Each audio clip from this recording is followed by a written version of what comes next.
Guys, welcome to TWC podcast number 58. And today my guest is Jan Van Maren from the Netherlands. Jan's coming now quite regularly to us, helping us prepare our dogs in protection as a helper. Today we had the first day of training and we have 2 more to go. How are you feeling? How is with the time change and everything? Doing good so far? Yeah, it's been good. You're always good all the time. Yeah. I have no problems with jet lags and stuff. So before you came, where were you before you came here? What did you do? Did you travel somewhere? No, I didn't travel somewhere. No, I've been home now for a half year because our little girl is born. Yes, the So kids. yeah, the kids. So Very cool, man. yeah, it took a little while, a little break from traveling to take care of So everything. let's go to the interesting part of you've been doing helper work now for how long, and what made you, how did you get into the helper work part of the IGP? Well, it's not a very long story. My dad was in dog sport, and at an examination, they took me to the club just to watch how the exam was going. And after Just to watch, right? yeah, just to watch. Yeah, just to watch. And after a while, they at the end of the day, they put some girls in a suit and they say, "Yeah, Jan, you cannot stay behind now, so you have to do it as well." I said, "Okay." So I put the suit on, did it a couple times, went back to football. And yeah, I think it took a half year when I came back to the club and never stopped doing helper work. Yeah. So that was, wow, that's a long time ago, when I was 16, like 18 years ago. So being helper now for 18 years. And in those 8 years, 18. you did Yeah. 18. You did. What are like big competitions and stuff you've done? There are nice competitions and big competitions. So the biggest competitions I get was, of course, the World Championships in the Netherlands. Which year was that? 2017. 17, right? Yeah. Yeah, that was a good one. Yeah, that was a good one. Yeah, it was a good one. Everybody, people were not, well, people that are not familiar with like the Dutch style of helper work was very surprised, right? True. Yeah. It's like, oh, what is this? Is this legal? Well, you're trying to find the edges of what is still in the rules and what's not. Sometimes you're crossing a little bit over, but yeah, it are World Championships, so dogs need to be tested. Right. And there are many dogs, and you have to put them in different categories. So, and you do some part of the education for the helpers in Netherlands, right? Yeah, now since 1.5 years, I think. First, together with Vincent, a helper course. Invited to do another one later this year, so well, looking forward to it. And also in the judging commission now since, well, the last examination. So just to how is the interest now for the sport in Holland? Like some countries it's not so much, and some countries it's getting actually more interest than you expect. Well, the interest is not very high. There are new people coming and staying, and surprisingly, because of the membership is getting down, the number of helpers are, well, not going that bad. Okay. So that's cool. What do you think, Jan, with I mean, you were able to do one of the biggest world championship, the WSV, and those were the good times. The good times meaning you were able to use the stick hit, and it was very normal part of the program at the time. Yeah. Now, I think we're going in 2 years without the stick hits, and I was just watching the Tsatsit a week ago, and the helpers were struggling to try to put some pressure, if you can even call it that. But how do you feel about that big change that happened with the stick hits? Well, I feel bad because the stick hit is necessary in my eyes to give the final touch to the judge how a dog is going to react. I really don't understand why they took it off because Right, they didn't have to. There wasn't any pressure from anywhere, as far as nobody knows. There are a lot of years. There are rules to give stick hits, so it's investigated if it harm a dog or not. Yeah. So there, in my opinion, there is no reason to take away this that they took away the stick hits, but yeah. Because it's really difficult, at least, like it's left to speculation and guess to the judge of, well, is that dog really? And when you have protection, when you have that fighting between dog and a helper, and you take out the most important part, which is that little aversiveness in the fight. It's like boxing, but the shadow boxing, you know, when you're not punching, you're just doing. Yeah, you know, the good thing about the stick hit was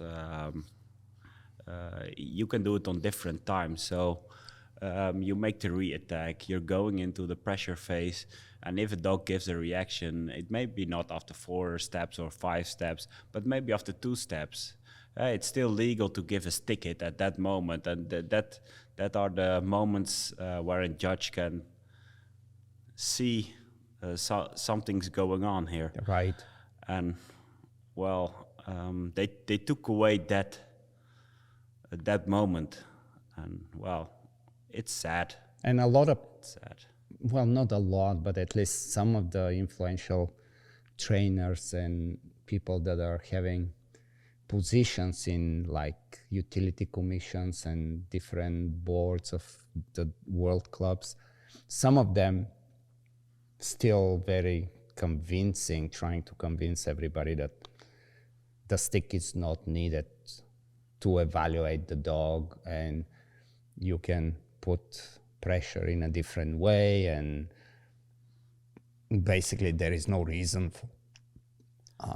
Well, I'm curious about the different ways that to put extra pressure then. Right, because what are you left with as a helper when you don't have the stick hit? Well, not so much. Right. Well, when already in the fight, so. And well, the stick hits given properly, it brings you in a position as helper.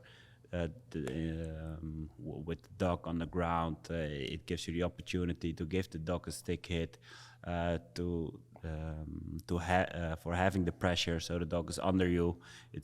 You're creating a dark hole, and now without the stick hits, it's gone. The helpers are getting up, so the pressure is going away. Right, So meaning it's keep it kind of worse. the drives a little, changing, because. Yeah. And yeah, there is some yelling and screaming, but Yeah, but I don't only think for the that long can. bite. Yeah, and even then, it cannot compare to the stick hit. But what about like in training? Do you like? I mean, you see, like, in fact, there is like our all breed program. We have a title that we still can use stick hits. I wish that we play by those rules at the, like, in a month now we have the AWDF Championship. I wish that we play by the rules where the stick hits are allowed and still select the dogs for the FCI, because it's a selection trial for FCI, but I don't think we're doing that. In Holland, for the most part, or at least the people that you work with and that you know, do you guys still use the stick, at least in training, or? Well, sometimes you try to introduce it with the helpers because getting their form back, for realizing that it's still that you still need to bring a fight, not going, picking up, run to the other side and stop. That's not the point of doing protection work. Right. Protection work, it's going to be a gladiator with a dog, and well, one is going off the field. Right. There's gotta be a punch. Yeah. And it's still contact sport, so giving a fight brings all different kind of situations. Even I believe that even to keep the interest in a IGP dog to do it, even for that reason only, the stick hit is needed, because it makes it interesting and challenging for the good dog, right? Yeah. And even for the weak dog, they get to work and try to overcome whatever pressure they can handle. And without it, I don't think a dog will have enough joy doing protection without that, the actual fight, because it really presents different picture. Well, it brings something, of course. So it brings extra energy in the fight. Well, but do you think now what I'm afraid, like how we were talking earlier today after training when we sat down, and I don't know what came up, but when we were asking Braden if he ever uses stick hits, because the young guys that are starting now after the ban of the stick hits, they, like, if they don't get exposed to how to do it, they, like, I mean, it changes the whole helper work. Yeah. It's like there is nothing you, at least in training, if you know how to, which is, I mean, it's strange to even think of it and to say it the way I just did, if you know how to give a stick hit, but it's true. Because if you don't know how, you cannot even pretend that you are doing it, right? Then it's really doesn't look like nothing. So you do guys use the stick in training just as how it was before, at least in most places, right? Yeah. Yeah, we try to do the same here for sure. When you mentioned something about preparing something for the helpers, some presentation. Tell me about this stuff. What are you guys doing? That's interesting stuff. Well, we believe that to create good helpers, to create the best helpers, you need to monitor them, to educate them, to evaluate them.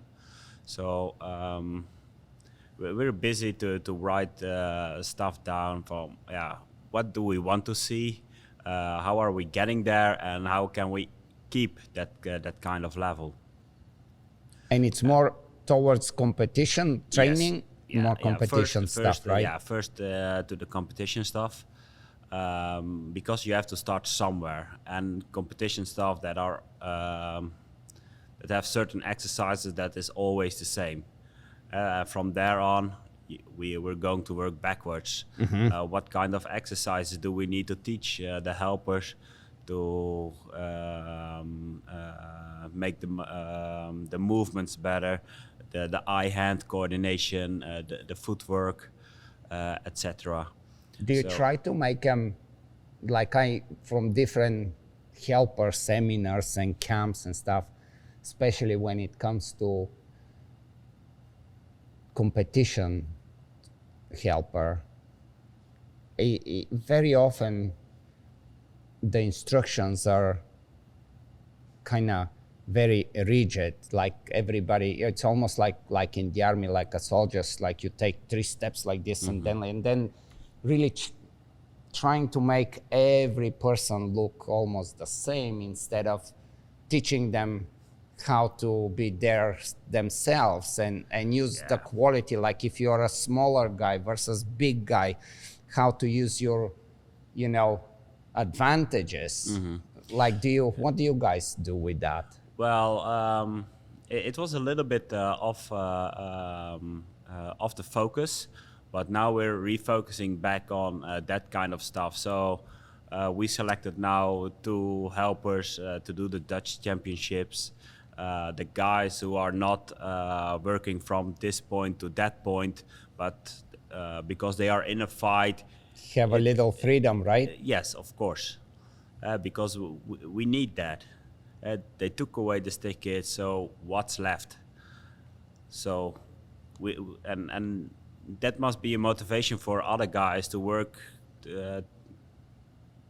Well, that need to be a motivation for the other ones to be there in the Dutch championships as well. Because how the selection in the Netherlands goes is there are 1 day a year that they all have to come together. We're going to train with a few instructors, and we give them advice. Of course, they don't have to take it with them, but well, that's of course free of choice. Right. And we have 1 selection day, so at that day they have to bring 4 dogs. They have to work 4 short programs, 4 long programs. Do they work their own dogs, or you mix No, the mix, dogs? yeah. It's better, because then you... Yeah. So they can have 2 of their own and 2 different dogs. Why to have 2 own dogs? Because the pressure is high on that kind of days. Because it's a sort of competition between the helpers. Oh, it's never. It's like, I would not do good at this. Yeah. Well, it's a little bit of competition for the helpers who are getting the nicest The higher, trials. yeah. So the best helpers are getting the Dutch championships. So that's a motivation to work hard for something, at least if you want to. Right. So this year we didn't choose the most technical ones, the most safe ones. Well, they are all safe because they're all good, but we choose for fight.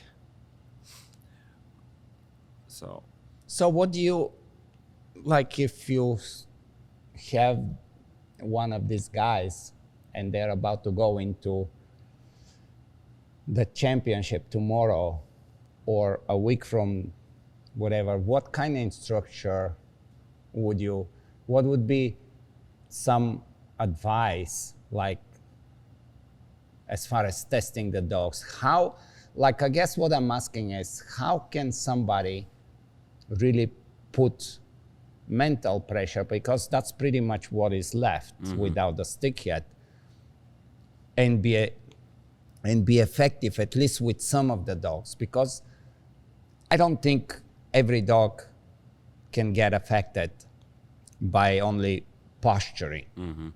But what is something that would be second best, I guess, that you don't have the stick hits? What kind of advice would you give? Well, pressure starts, of course, only with one thing: is how's the helper going on the field? With what kind of mentality is he stepping on the field? Is he stepping on the field because 5,000 people are filming? Oh, I may not make mistakes. It must look good because then we get some more trials. Or is he stepping on the field for now? Let's find out. And well, I prefer the last thing. So if they Well, what's the second? I think it starts with that. with the attitude, Yes, with the attitude. Because if you and don't have like the attitude, you cannot give pressure. right, make Maybe good eye contact, make like, hey, I'm here and I'm not going anywhere, and yeah. So it's a what do little you bit. think between if you go really fast drive with a lot of like maybe make like 35 motions with a stick versus much slow down drive? Do you think one is better than another, or it Yeah. would really matter? Yeah, I think it matters. How faster you go, the less time there is to test the dog. I like it. And how faster you are, there's always something more emotion than a dog can understand at that moment. So if you make the reattack, if you make the drive, and you're going really fast, it ends also really fast. Yeah. And the Yeah, and protection is already a fast game. So take the dog on the ground, bow over the dog, the stick presence. Right, and Need to take be the there time and in take that the time. pressure phase, Yeah. right? And then you will actually give opportunity to the judge to see Yeah. how What's stable happening, the grip is, where the dog wants to be, instead of just kind of and it's gone, right? Yeah. But it seems like the tendency is what is considered correct work. It's that kind of fast. Yes, there is some pressure and drive or whatever you want to call it now without the stick hits, but it's much quicker than I think it should. Yeah. Right? Me too. Yeah. Yeah, and another typical thing is you already mentioned a little bit. Helpers are picking the dog up.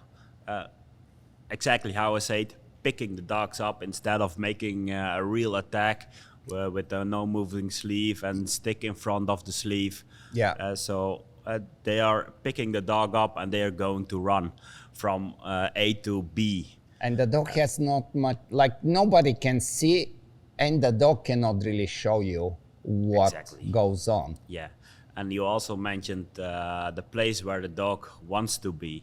So if you pick up a dog and you're going to start running and having the sleeve a little bit high, the dog is not going, cannot go anywhere. Yes. So what we try to teach the helpers in the Netherlands is work low with the dog on the ground, 4 paws on the ground, straight back, and do everything with your legs and with your shoulders, and well, try to make it as dark as possible for the dog.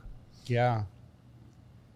How like if you were to teach a beginner helper, I was gonna say young helper, but it doesn't need to be young or male or female, but a beginner helper, once they start to get a good feel and you feel that they have the coordination, what would be some of the drills and techniques that you're gonna teach for, let's say, for the long bites? So for the long bite, the long bite is quite an exercise. Not really complex, but a lot of things happens in a very short amount of time. Mm-hmm. We have to deal with different things. So the mentality of the helper, is he ready? But what exercises can we teach to make it better? In the Netherlands, we teach helpers to make rotations. That is very good for the eye-hand coordination. Rotation meaning? Yeah, the spinning. Uh-huh. But not like a helicopter, but stepping away, make a explosion of power And then with the dog on the pivot. ground and turn it to the other way and do that a couple of times. It helps a lot with the eye-hand coordination, with your footwork. what helps in that kind of exercises, because a lot of things are happening, a lot of techniques are in one time, and also very important with teaching a helper the long bite is not stepping back. Yeah. Well, there's a reason for it. If you step back with catching dogs, for most dogs it's okay, because you're going backwards, the sleeve is a little bit in motion, but it's prey drive. So Sure. Yes. every movement backwards is prey drive, is giving the dog more energy, more motivation to get the sleeve. Right. In terms of doing competition work, of course. Yeah. So if we prepare helpers to do competition, nothing may go backwards. Everything must be offensive. You are the leader. You are going to dictate the fight. So stepping backwards is not good. And I know now some of the helpers that are listening, and the handlers that are listening for sure are going like, whoa, going too strong at the dog. How do we prevent the dangerous collisions and stuff? How do we, and sometimes, of course, this can happen no matter what. But what kind of drills and suggestions? How do you? Yeah, so the benefits of stepping into the dog, so put your right foot in front, is it gives you the opportunity to move your hips away. So you can be a small person with the sleeve high, with the stock in front, because the whole posture will make it possible to catch the dog. On a good way. And of course there are always some moments that it could be more supple and stuff, but it's contact sport. Right. There has to be some. Yeah, and sometimes it happens, and sometimes maybe you're a little bit too late, or the dog is going inside or outside. Well, that's still the moment, and the many hours you do helper work, the better you can recognize that kind of behavior. For sure. How do you feel about the half sleeves and anything else besides the normal sleeve for the long bites? Do you ever use, or do you advise? I will tell you my thing with it. I always go back and forth, and typically I like to stay with the real sleeve whenever possible, just because I think the picture is very different. But what's your take on? Well, teaching young dogs must first have the confidence to take the sleeve, because if we look into the dog, for a dog it needs to be a prey exercise. Because if you don't make it a prey exercise, they are going everywhere. Right. And that makes it hard to teach a proper grip and stuff. So we are using, I am using with the young dogs, the half. A lot of times half sleeves. But we try to change it as soon as possible to a normal sleeve. Because you need to prepare. Yeah. And it takes time, it takes repetitions, and the movement is different. And the movement is different. The picture is different. Yeah. Tell me about some dogs. Well, you're from Holland. You know, you take any KMPV Dutch Shepherd and they fly for 10 meters. Some dogs are just naturally born. There is nothing to teach. They just, that's what they want to do. They want to fly. And some dogs want to make sure that you cannot get away and they're stable, so they don't want to go in the air too much. Do you, what you think about, I mean, I'll just leave it open and talk to me about the different types of dogs, and do you change anything in their styles? Do you try to make them, you know, how some trainers would use barriers? I mean, we sometimes do, of course, you know, although I'm not a big believer that it's really carrying over when you have the obstacles and when you don't have them. But what do you think about the genetic factor and then the training factor of that entry, and does it matter? Yeah, I think it does. Well, it does matter. Yeah, because if you have dogs that are very much in prey drive, you have dogs that are easily triggered into frustration and stuff. And my best experiences are dogs with a good prey drive, but also a little bit easy to get into frustration. Because if a dog is getting into frustration, he really wants to do something what benefits his own. So, and if a dog is a little bit in frustration and having a good prey drive, they are they want to reach something. So, well, for me, that's the best combination in type of dog for teaching the long bites. For dogs that are really in aggression and having difficulties to switch from aggression to prey drive or something like that, in first case we focus on just catching something, so outside the body, because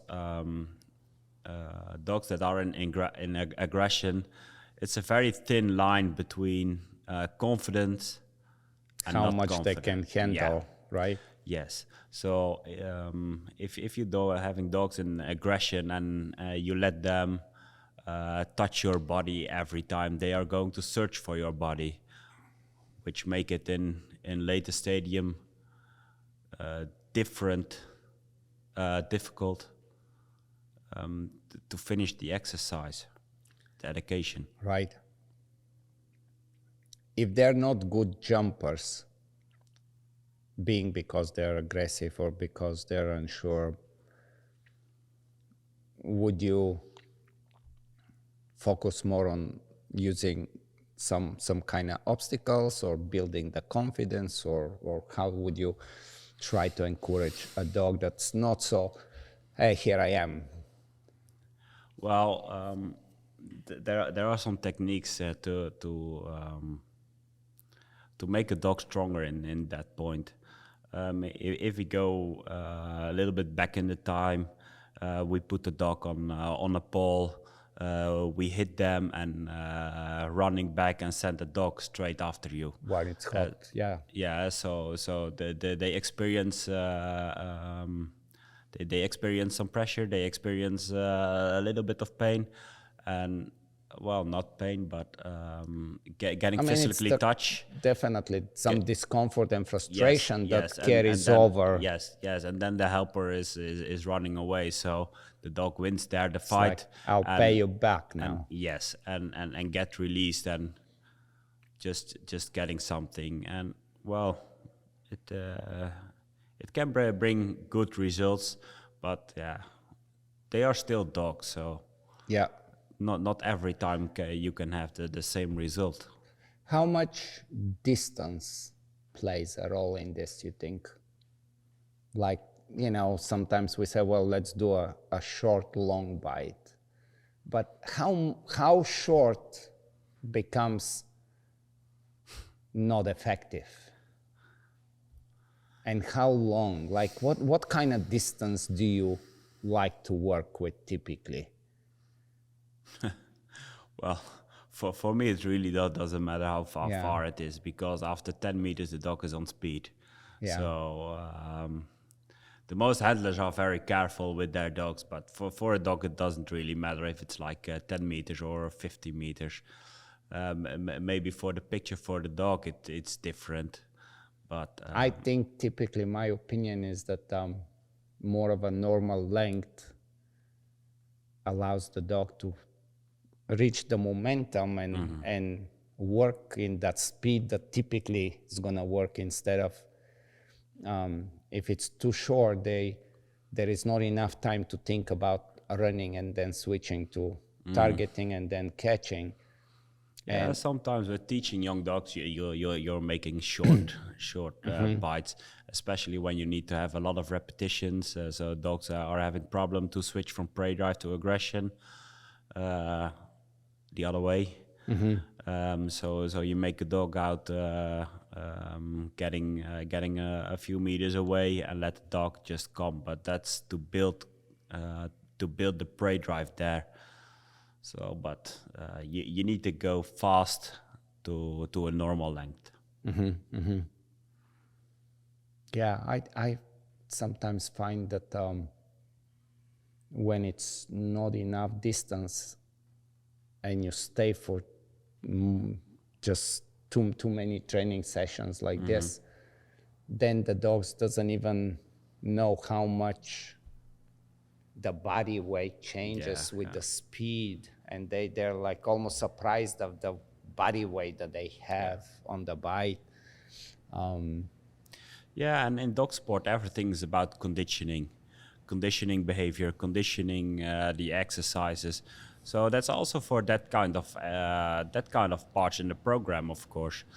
You cannot expect the same results if you never train it or not enough. In some ways, we make it more difficult for ourselves to change the picture for the dog than it need to be. You mean in training doing too many things that don't necessarily Yes. Yeah. help with actual... Doesn't benefit the end result. Right. Because you're training... It's the same with obedience too. Obedience is even worse, because it's like you're doing all these things and okay, how is that helping? Do you do, like you mentioned in the old days about using the pole? I love the pole work because it just, at least I don't need to worry about handler doing stupid things with the leash, right? How much of that is, how much do you use the pole versus free work? Well, with young dogs, we're using it always to start. Yeah. Because you need to evaluate the behaviors that the dog is showing. And if a handler is having the leash and it gives the leash at the wrong time, well... Sure, something goes wrong. Yeah, and the biggest problem is you don't know exactly what the dog should have reacted. Right. Because you're doing something to get a result, and you're not doing things to look back and say, oh, he did that. No, you're doing things because you know a dog's going to give that reaction, what you can reward to improve the behavior. Well, that's the way I think we should think. Yeah. To reach goals instead of...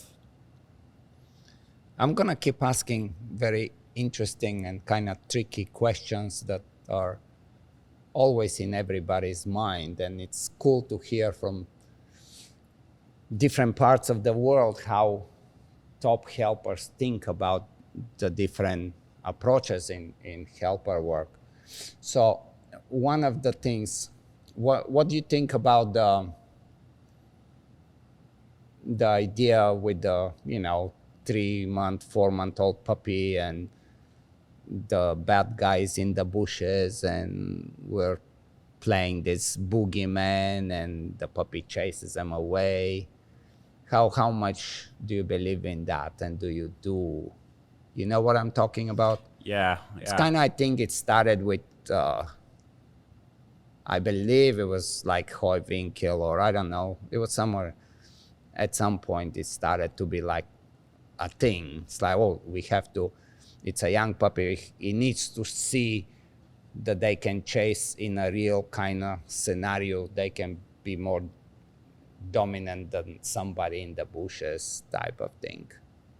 Well, I think every dog is different. Every dog reacts different, and Like I would tell you, like my thinking is when so if a dog, some dogs need to be encouraged to to do wake it up, yes. right? But I don't see a lot of benefits for a dog that as doing it genetically Right, easier. right. Yeah, I like what because you're saying. we have there are more things than chasing someone away in our program. Dogs are evaluated on grips and stuff, and you can use that kind of methods, but without knowledge how dogs learn, how dogs react, well, maybe you're shaping a behavior that you eventually not want. Right. Because if dogs chasing a helper continuously away and getting high in aggression, and you don't have the knowledge how to teach a proper grip, then you're going to have a big problem with the grips and probably the outs and the control with the handler and etc. etc. And I think this kind of technique, you're right, it's a very common to with the dogs that are not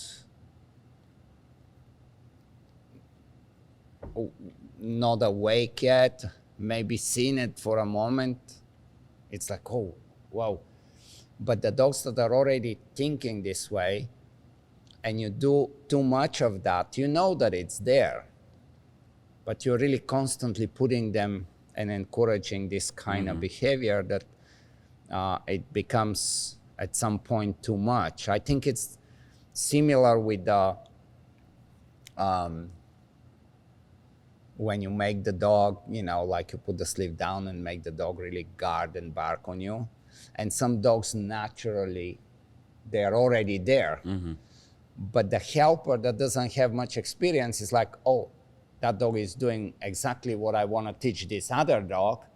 So I'm going to make myself look good with the dog that's really offering.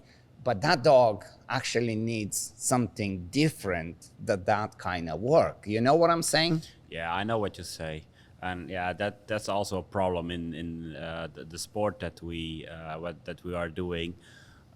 In these times, people want to look good instead of enjoying to teach dog things, to experience different faces and trying new things.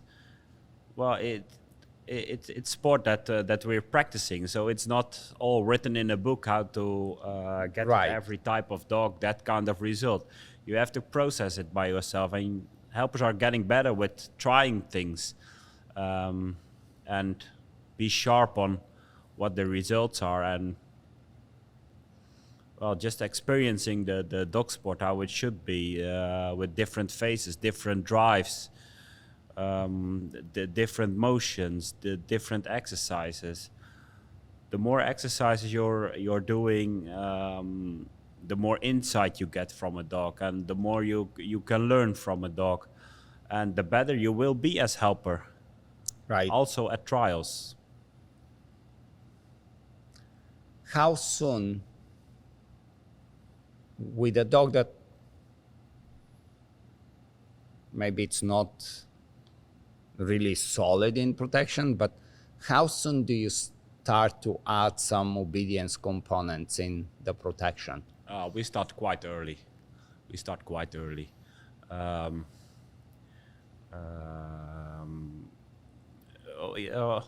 What is obedience exactly? Yeah, so maybe the first couple times, if a puppy is very very little, we're going to let it chase the chute and stuff, and let's see if he gets a bite or Yeah. no bite. Yeah. So because every dog is different. Yeah. When it's in the dog, we take always a moment of rest. They teach all other kind of things, and after like 7-8 months, so when a dog, when we think a dog can make a relationship between prey drive and aggression, and can handle that kind of behavior, then we're going to start doing protection again. And yeah, the dog needs to sit and needs to watch. Understand that obedience brings good things instead of restricting, right? Yeah, and you can make a break in between exercises.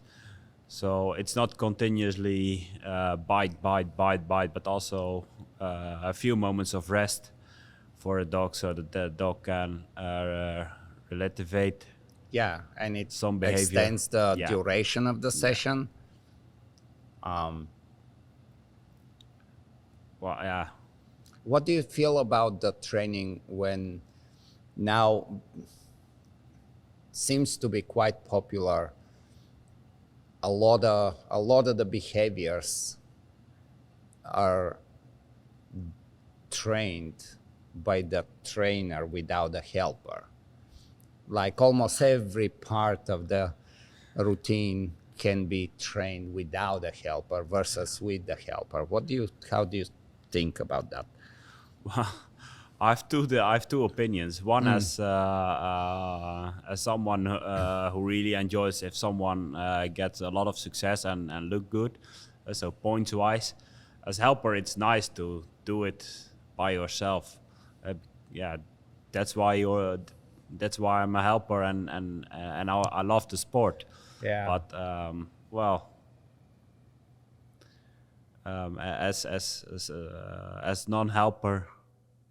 So I'll give you an example. You know how a lot of, let's pick exercise where you're going to put the ball on the ground, soccer ball or whatever, and then you're going to say helper, and the dog switches from eye contact to the ball, and then makes some steps to back transfer, things like this. Do you think that has any value? Yes, I think so. Yeah, I think so. Because you get a lot of repetitions. As earlier mentioned, it's all about conditioning behavior, and in the end, for a dog, it's easier to recognize the situation, the concept. Yes. Of this is also I can apply it here, and it makes you you're rewarding faster and more clear for a dog, because the dog knows the exercise, the dog knows how to react. I've seen that before. I know what to do with it. Knows the picture, so you can make steps. What are things that you wouldn't advise to do without a helper? Is there something that comes to mind that you would say that's better to be done with the helper? Well, the bite exercises, if handlers doing it by their own, they want to make it look good. So they don't want to let the dog make mistakes. What I understand, of course, because they want to get result, but well, a helper that is focused on getting the best out of the dog, raising the bar always and making the dog, hey, it's not so easy. Yes. So it's not bad if a dog slips half off in a training because of you making a motion or something else. Because, well, the second time the dog is not going to let him surprise the second time. So, so then the whole exercise is improving again instead of not improving. Yeah. So you would say the typical actual bite moments are better off to be done with a helper, right? Yes. What about the barking? Sometimes, like, some trainers try to make barking with their dogs and they get it, and some cannot get they get locked in this kind of play, yuppie barking. How do you feel about the owner doing bark and holds? Well, I think my opinion about barking is a dog is going to bark because it gets frustrated most of the times.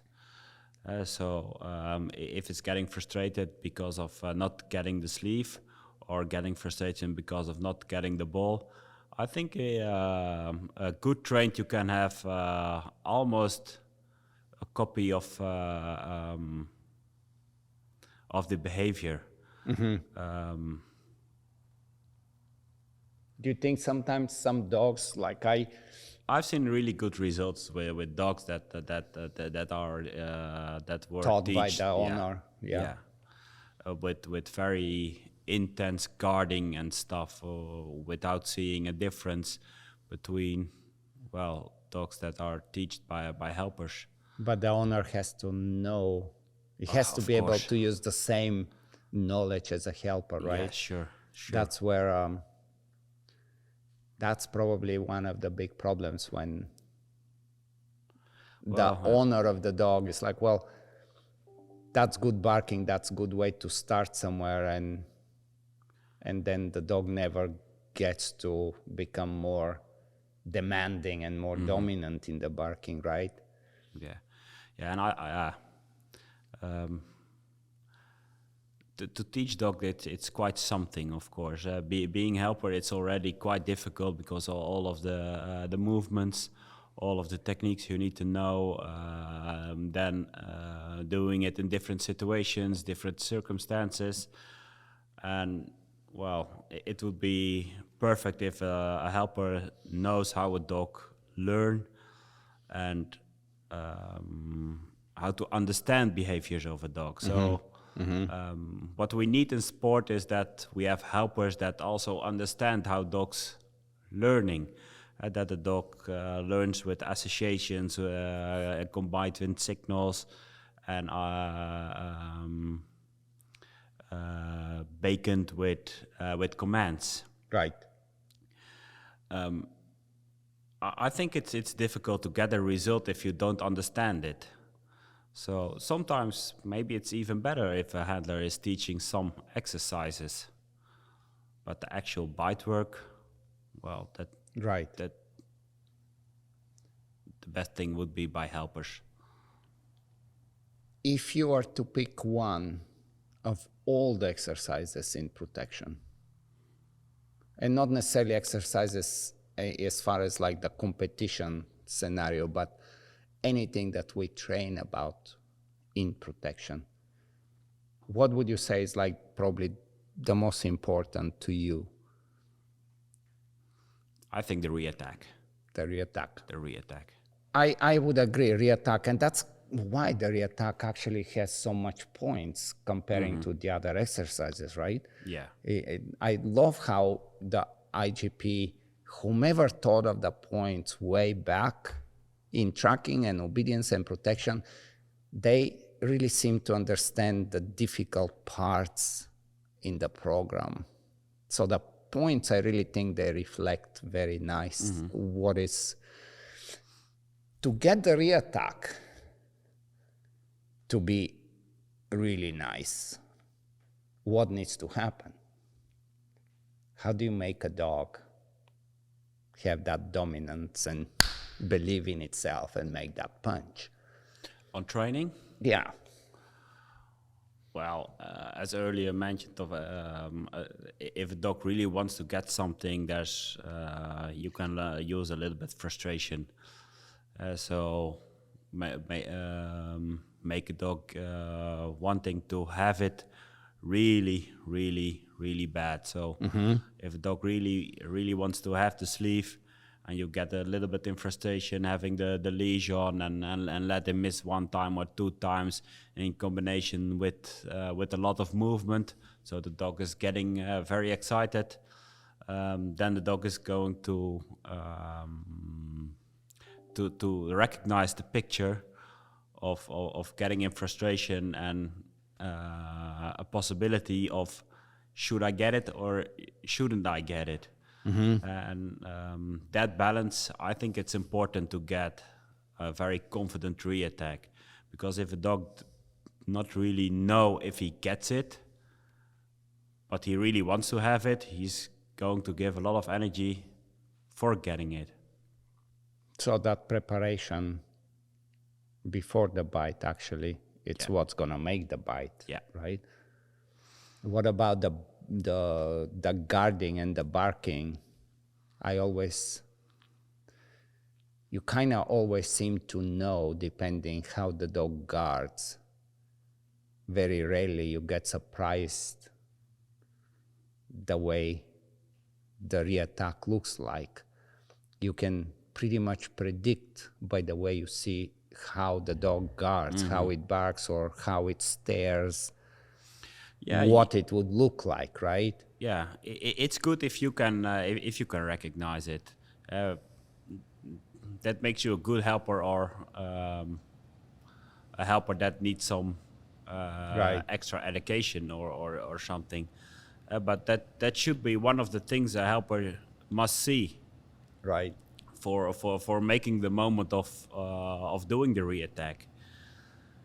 That's kind of what I was thinking. Is like if the dog is not showing much confidence and almost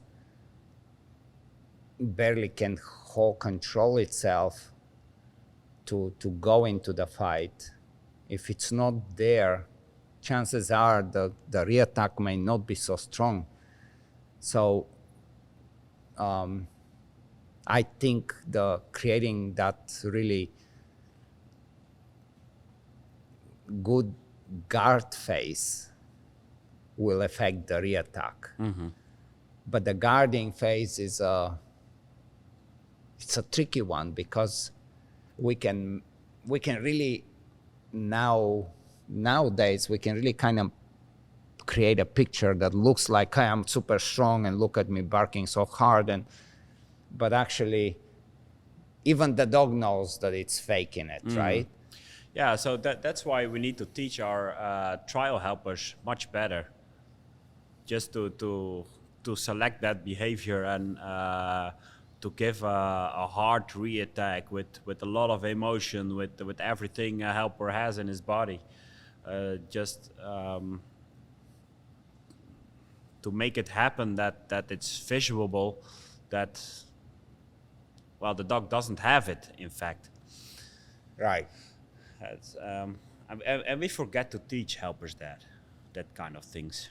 You know, I think what's happening, and it's not like nothing new. I mean, that's nothing new that I'm gonna say, but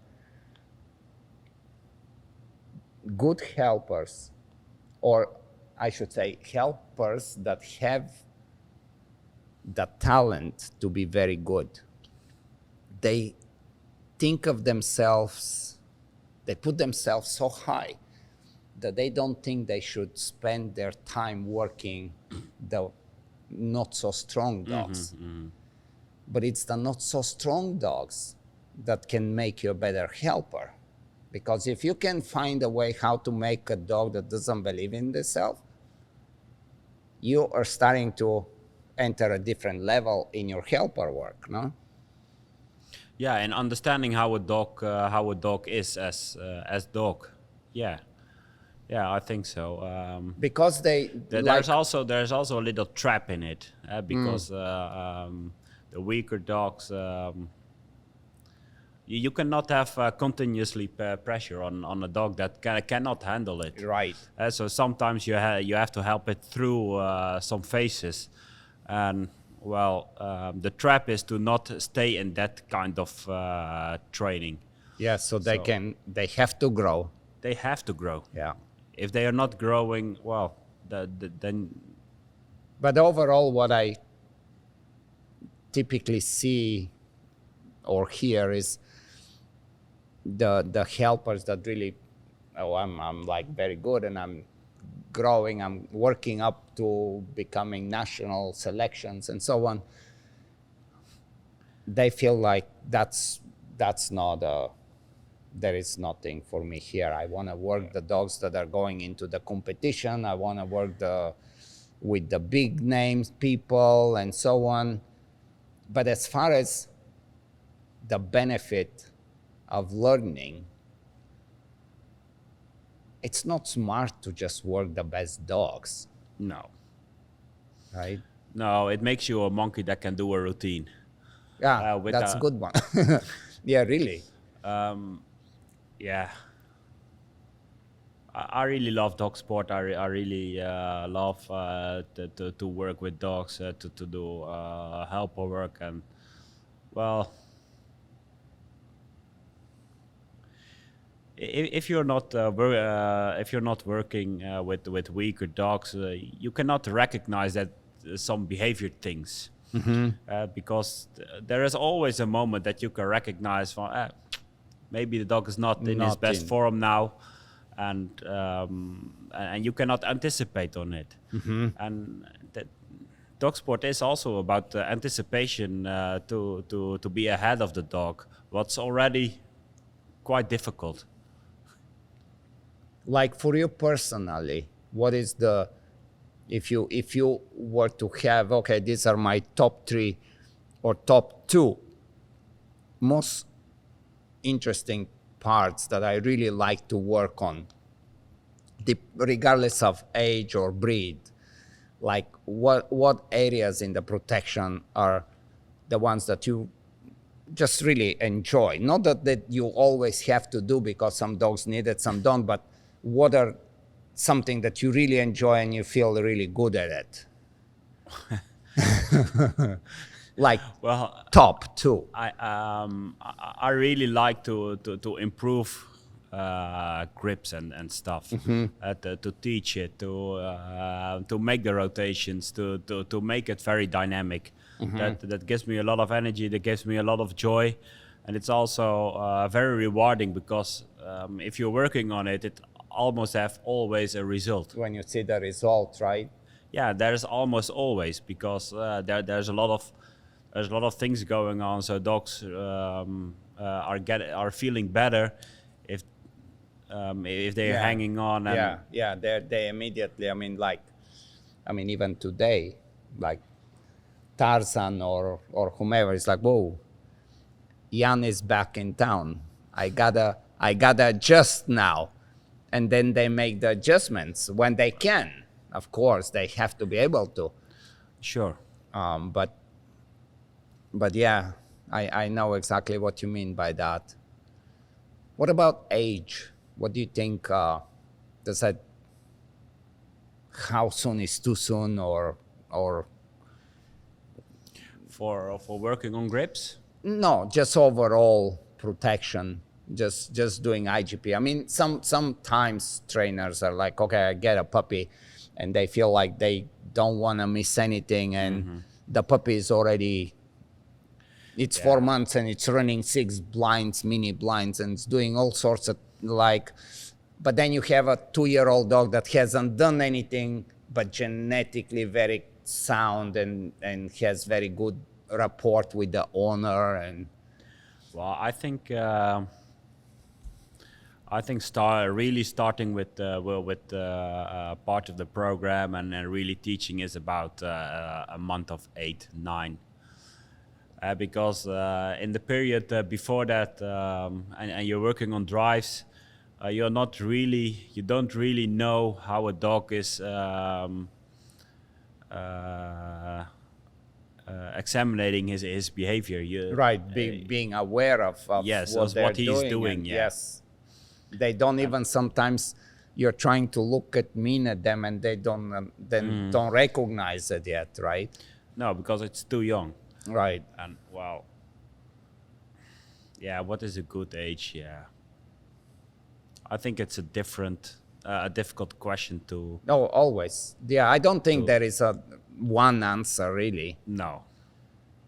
I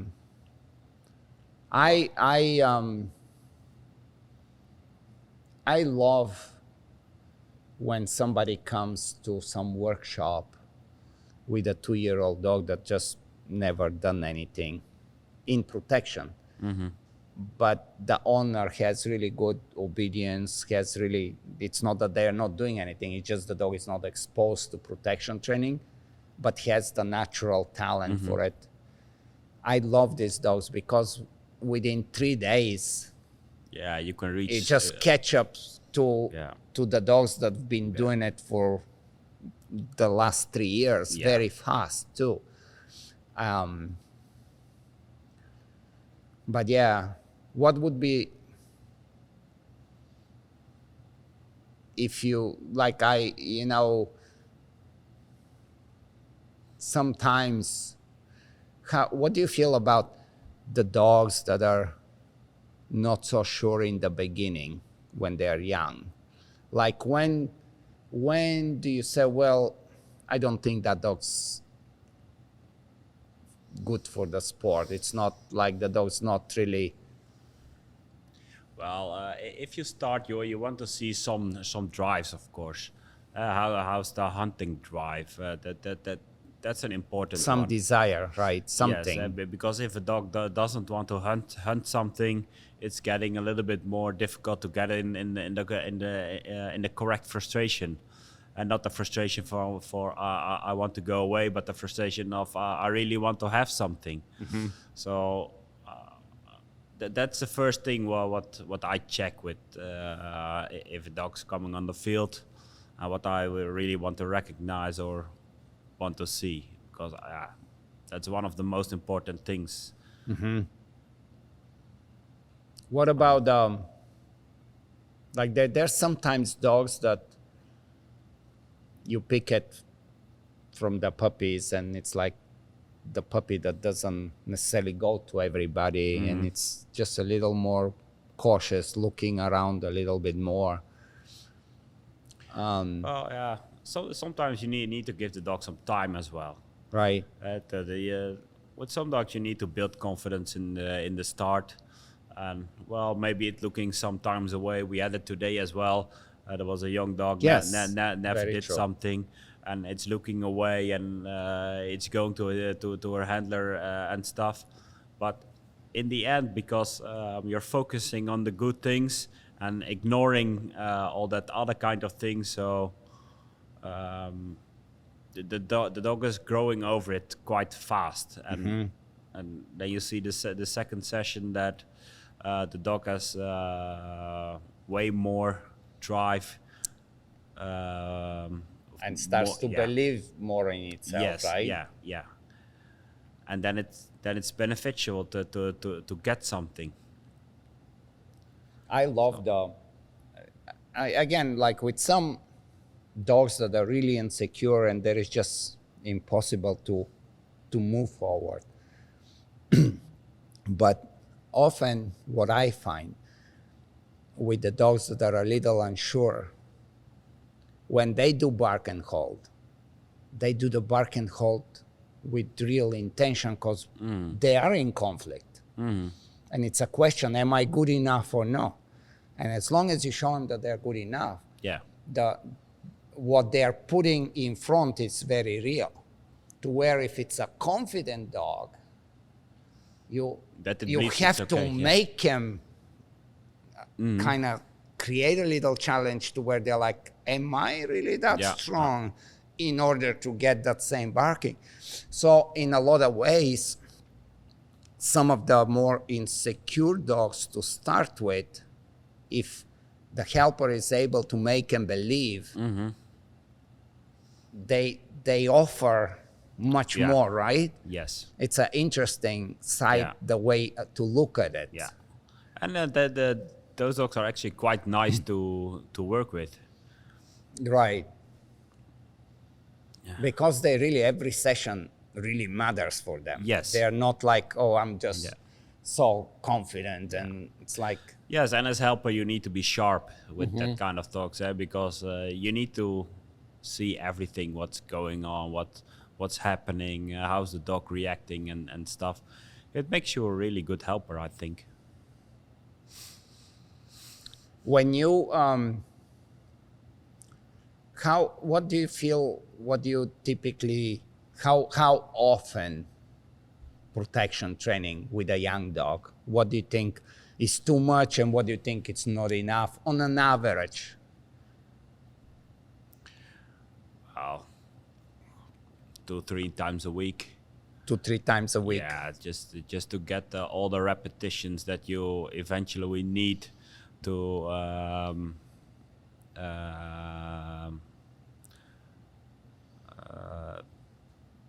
Yeah, to get to a certain stage in it, right? yes, to get a certain stage and to manage to really manage the behavior.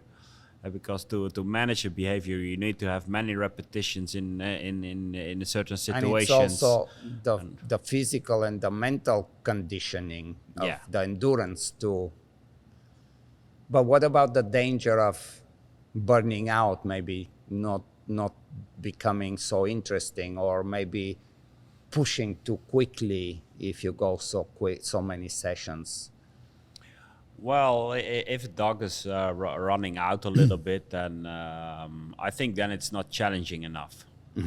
So a dog always need to be challenged, and if you're staying like a half year with one exercise, then it's never going to improve, because Yes. there are no.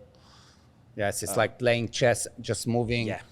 one piece, right? So sometimes even if you adapt to that, the dog cannot go further, but sometimes you need to make the step to make all other things better again.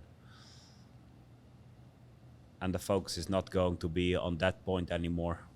What are the differences? What do you feel it's different between Mallies and Shepherds? Like when you have a good Malinois and good Shepherd, typically say a good dog is a good dog. So let's leave that alone. But they're still different in some ways, right?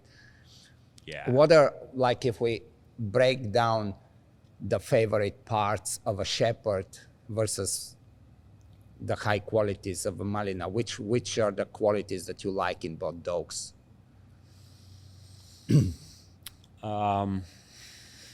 Also a difficult question, because Of course.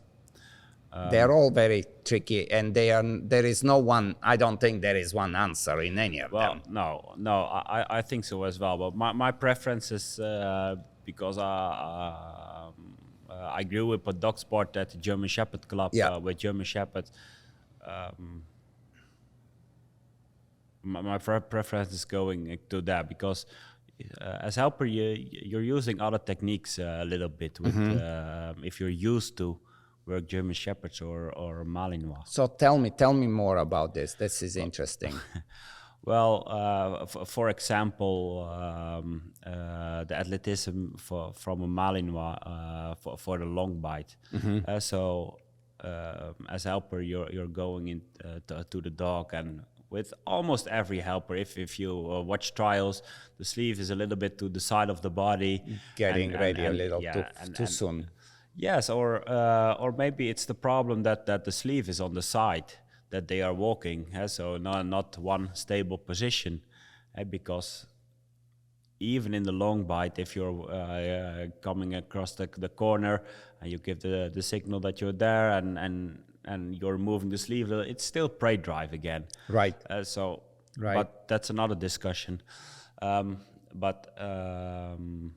If you compare the athleticism of a Malinois that can turn in like a half meter in front of you to the other side. Yeah, cut you off. Yeah. So the footwork is different. So with the German Shepherd, you can recognize quite early which side he is going to choose. So you have a little bit more time to prepare yourself and stuff. And in the end, it's all in this. But with the Malinois, I make my steps always much shorter, because so I can always move a little quicker. Yeah. And be ready. Just be prepared more prepared that the dog can choose the other way. What about during training? Would you say, well, this is a Shepherd, so I kind of know what I'm doing here, and this is a Malinois, I'm gonna do it a little bit different? Or you stay with whatever the dog does normally, but you have to have some guesses or expectations, kind of predicting, well, because of the breed, this can be handled better this way versus this way. Yeah, true. With Malinois, I'll take. I'm working in the beginning way more passive than with the German Shepherd. Just trying to give them Makes more, sense. giving them confidence. Because the Mali, they always want to kind of take you up there, and Yes. you have to keep them Yes, where they need to be. You need to teach. You need to teach the grips and stuff. You need to teach the confidence. So also with Mali, sometimes it's difficult to recognize, but a lot of Malinois are coming really, really fast. But well, maybe 70% is not secure of their own. So they are getting on speed, and they are going to make that bite.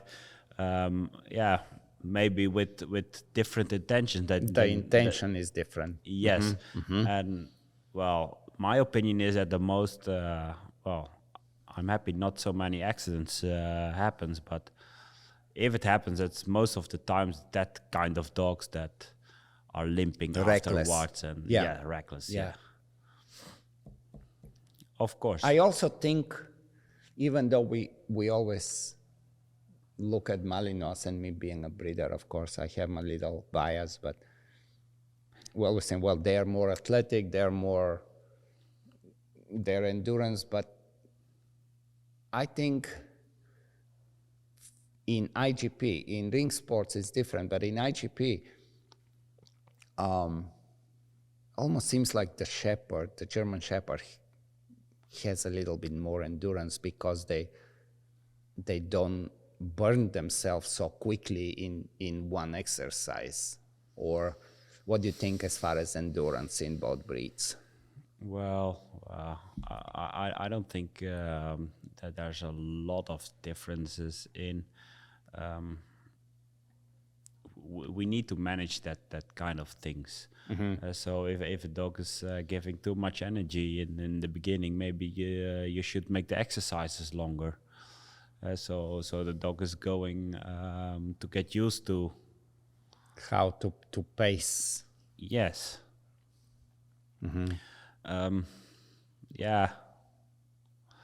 Endurance between the Malinois and German Shepherd. German Shepherds can also run out of gas quite early, quite fast if they are not in shape. I think they are more. That's true. That's actually true. A lot of times they kind of just the size, it's kind of the heavyweights. Yeah, and they have to give the energy, Right. and I think Malinois is genetically. They're physically, They should handle it a little bit easier physically, but mentally they burn.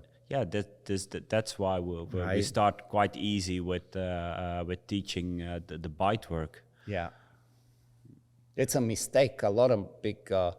It's another mistake of when an experienced helper start to work with a Malinois, 4 or 5 month old Mali, and that Mali just seems like it's so awake and confident, but they are not. They're just a Mali. They need time. They need time. Yeah. Right.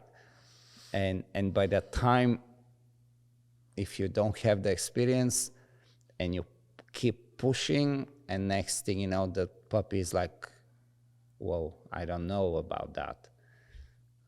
And it happens, I think, often with Malinois, where they are very promising, and then somehow they got pushed overboard too early, and it's like, oh, it's a big setback.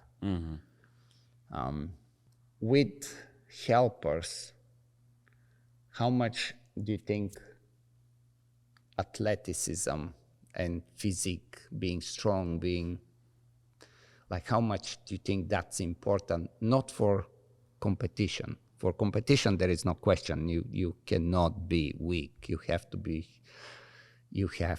have endurance. You have to have athleticism. But as a As helper. training helper to teach, how much do you think that is important?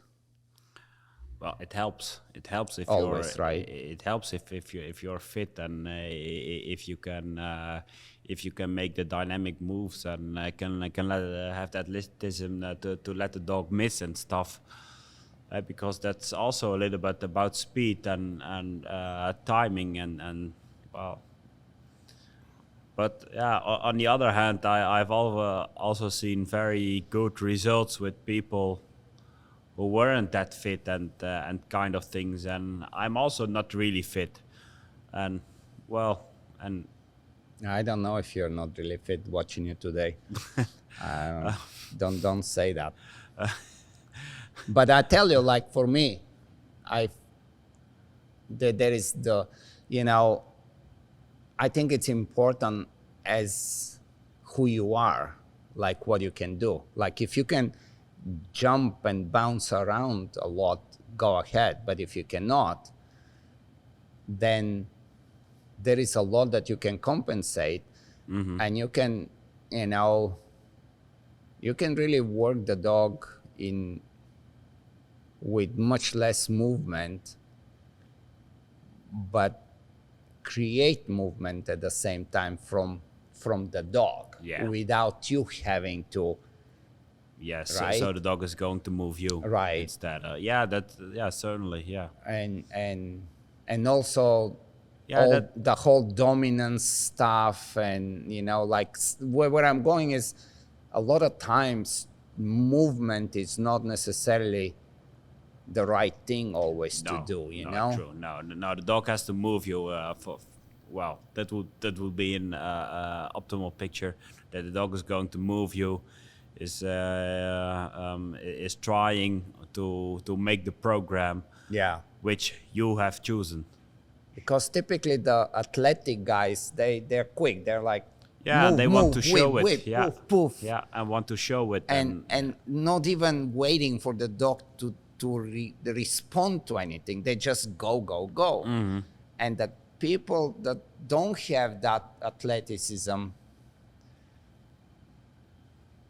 even if they don't want to, but they kind of allow the dog to be in charge and dominate them, because they're not so overpowering with their presence and movements, right? I mean, ideally, you have to play both. yes, sure. You have to. Yeah, sure. And yeah,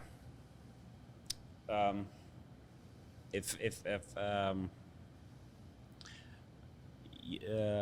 you always must have in mind the end result that you want to get, and the end result is also not a helper that is jumping around everything.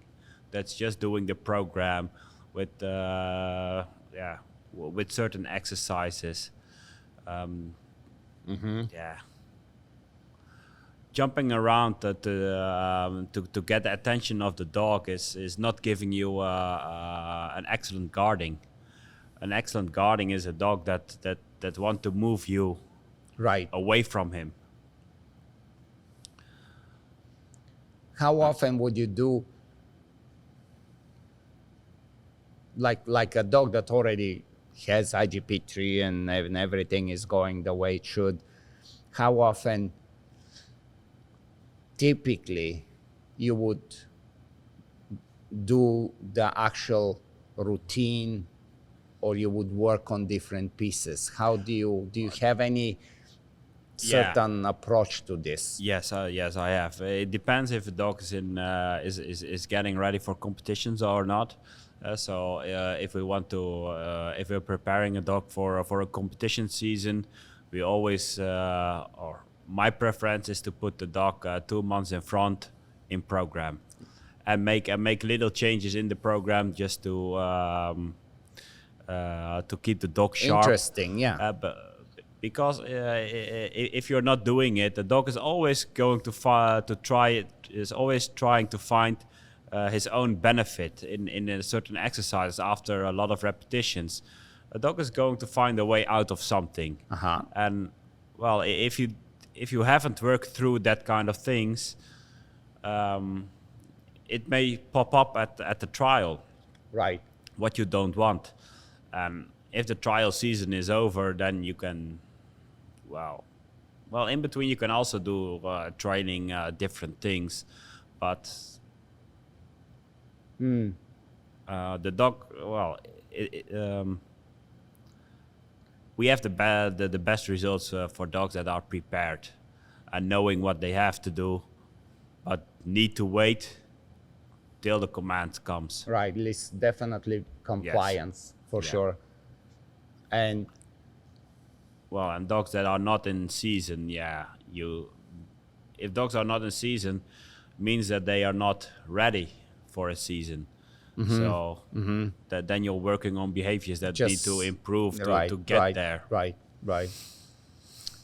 When you are into this last stretch, those last 2 months, how often or do you ever would train the dogs when they know that they don't have any collars to control them, or you will always have that? Yeah. You know, sometimes trainers like, oh, I need to, because you need to manage make them see, and then the dog is like, oh, look at me now, right? Yeah, you need to manage the behavior. So if teach the dog correctly, you must see what is showing in 3 trainings. So you have to you need to have to work to that point, because then a dog is showing some different behavior than you want, and then you can act on it. You kind of want to know if you have it or no. Yeah, it needs to happen. Right. It needs to happen, because if you're avoiding that point, You're going for surprise, right? Yes. You're like, well, let's see what happens. You don't want to be, let's see what happens. No. In training, you need those mistakes to make the end result better. So yeah, of course, there all the things you need to manage that behavior needs on the dog. How do you feel about the bark and hold, where the dog in the blind barks at your side for the toy, and then on the field has a good direct out for the reattack, but then it shifts back to guarding for the toy? You know what I'm saying? Yeah, I know what you say. Where do you stay on this one? In my opinion, the dog needs to be in center in front of the helper. Yeah. Just no question about it. There is no reason, right? To do.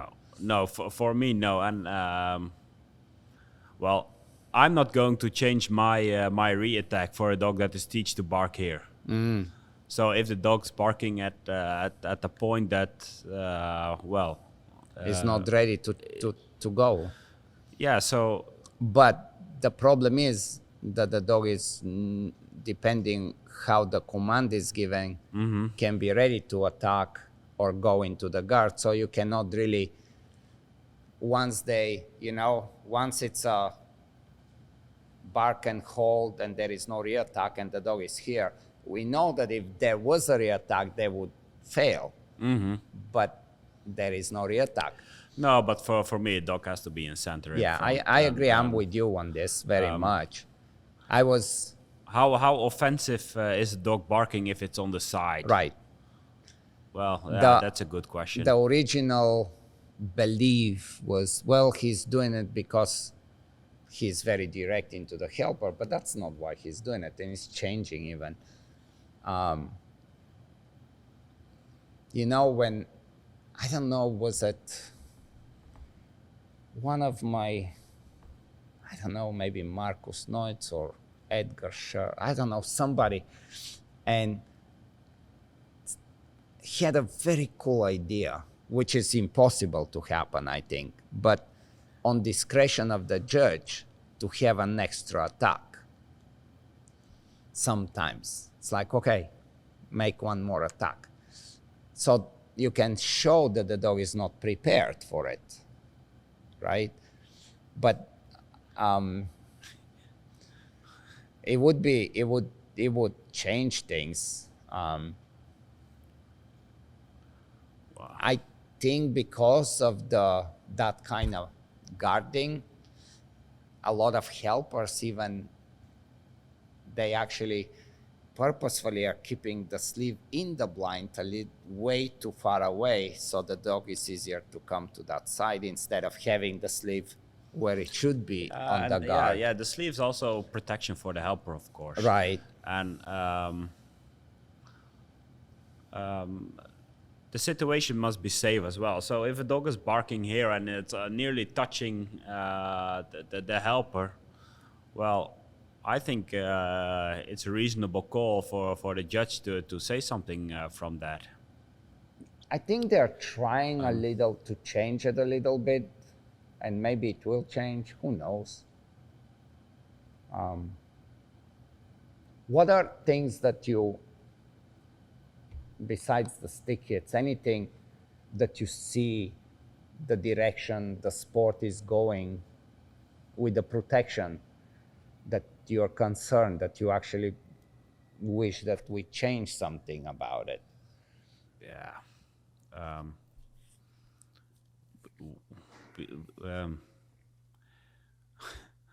it's I don't know if I'm answering correctly what you want, but I like to see that the helpers are getting meaner. So it's also so correct and also strict, and everybody's happy about it. But I think that's the biggest problem we have. Not having the challenge of we hey, need to- I'm we need against you. We need to be mean. If a dog is hesitating on the reattack, why not pulling the sleeve a little bit aside and stepping in from, okay, now what? You have. Yeah. Still within. I miss that kind of things. The helpers that have that attitude already before the first dog even started, and yeah. If you see the attack out of back transport, that is not even attack anymore out of back transport. Yes, very true. The helpers are turning around and stepping backwards. Very true. And waiting for the dog to come. And originally, it's the exercise to turn around and hit the handler yeah. Very true. I like this. And we need to chase that kind of things in helpers again. Turn around and run into the dog and stick in front of and have the sleeve against your body, because the dog is not going to have that speed as on the long bite. Right. So instead of taking that really big step, and it's like, you're taking a side step or 3 side steps instead of coming, or at least stay there. Don't come forward, but at least stay there. You need to go to the handler. You need to hit the handler, and you need to have that attitude from, okay, I'm going to hit the handler to the ground. And that's a good one. And that's the only intention you need to have there. And you can only hit the handler for his mouth if you have your hand in front of you, right. The sleeve in the correct position, and it's just. And then you will really see changes in the different dogs. They will get exposed for sure. And the rules right now, let's say before it was only 5 steps. So let's say, okay, maybe I have to be careful because the dog is too fast and I don't have this. But now you have 3 more steps. You have enough distance. Yeah, but even with 5 steps, you should be able to. For sure, you should be able to. Yeah, that's a good one. It's been like how many years for 5 steps? Right. And it's that pressure for the helper not to. Well, it's like, okay, I have to be safe. I cannot injure the dog, right? Yeah, and then when you take it too much, then you're not challenging the dog. No, we must going to like it again to chase the dogs. Yeah. And it's a short, so even if there is a real impact, there cannot be injury. No. When the dog understands how to, I mean, again, going back to KMPV dogs, they don't just fly like this, you know. No. They know that there will be impact, so their bodies are ready for the impact. Yeah, it's always impacted Right? the KMPV, yeah. So I think a lot of IGP dogs, all of the training is they don't know if there is an impact. They're not prepared to take correctly impact. Kind of like me. Let's say I don't know how to punch a sandbag. I'm gonna fuck up my wrist with 2 punches. I'm gonna fuck up my hands. And it's very much the same with the protection. Like the dog has to understand how to make that, and it's safer for the dog ultimately too. yes, so you have to train it. Right. But But there is a lot of it's the. Of course, back in the old days, there was. I know because that's how I grew up. I know we did some stupid things, but there was a lot of valuable things that now are completely non-existent. And that's one of them. It's like, hey, okay, no. It's like we're talking literally from here to here. I don't need to necessarily, you can feel that impact, and that makes you grow, makes you strong, you know? yeah, some dogs are getting stronger also from it. Yeah. Because it's also It's a form of personal. support. Yes. Yeah. Yeah, that's a very good one. There is always the danger of the dogs getting hurt. Yeah, but if you look at trials and thinking about dogs getting injured, well, for a helper, it's not his problem at that point. Right. The helper needs to be there on the field to make a fight, to be there as gladiator, and Right. of course he needs to be capable of it. But that's why we need to evaluate the helpers from time to time and set the bar very high for high competition helpers. So that you know you have good helpers. So. That the chance of getting injured dogs is as less as possible, but there need to be a fight. There just need to be a fight, and well, as earlier mentioned, we need to get mean again.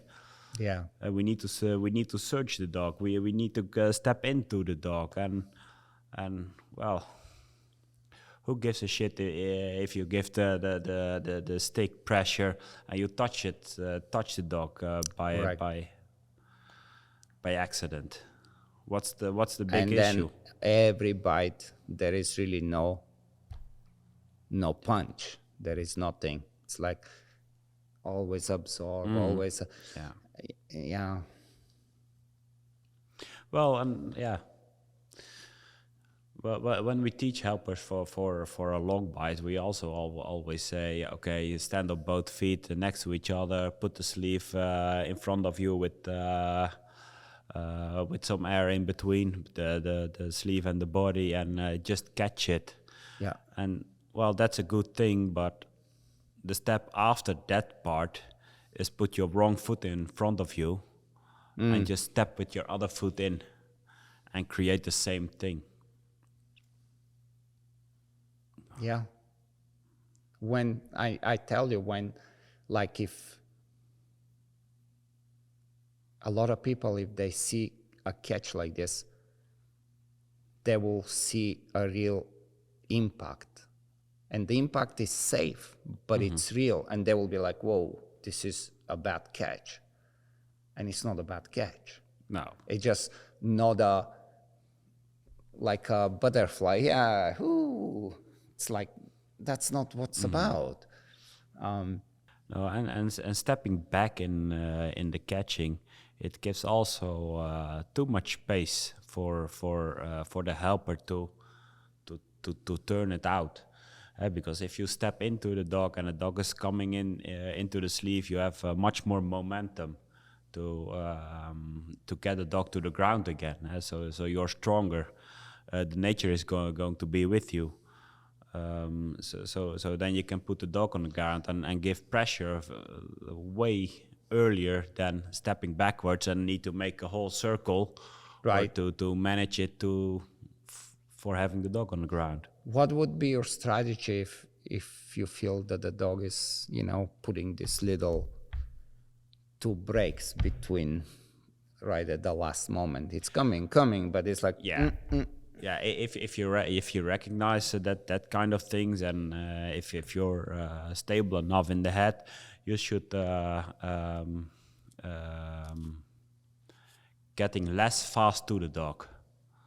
Allow the dog to do more. Yeah, of the work, right? Not speed up, because if you're going to speed up as helper, then then you're hiding that kind of things, and that's very valuable for a judge to see. So take the speed back and push more threat in front of the dog, and so you expose it. Yes, and in the most circumstances you don't even have to turn it out, because Correct. if the dog doesn't have Correct. any speed, why should you make a turn? Yeah, very good point. So the dog is coming on the sleeve. We want to chase that dog away, because that dog is not good enough at that moment. So Yes. we take it on the body, and There is no reason to do all this. no.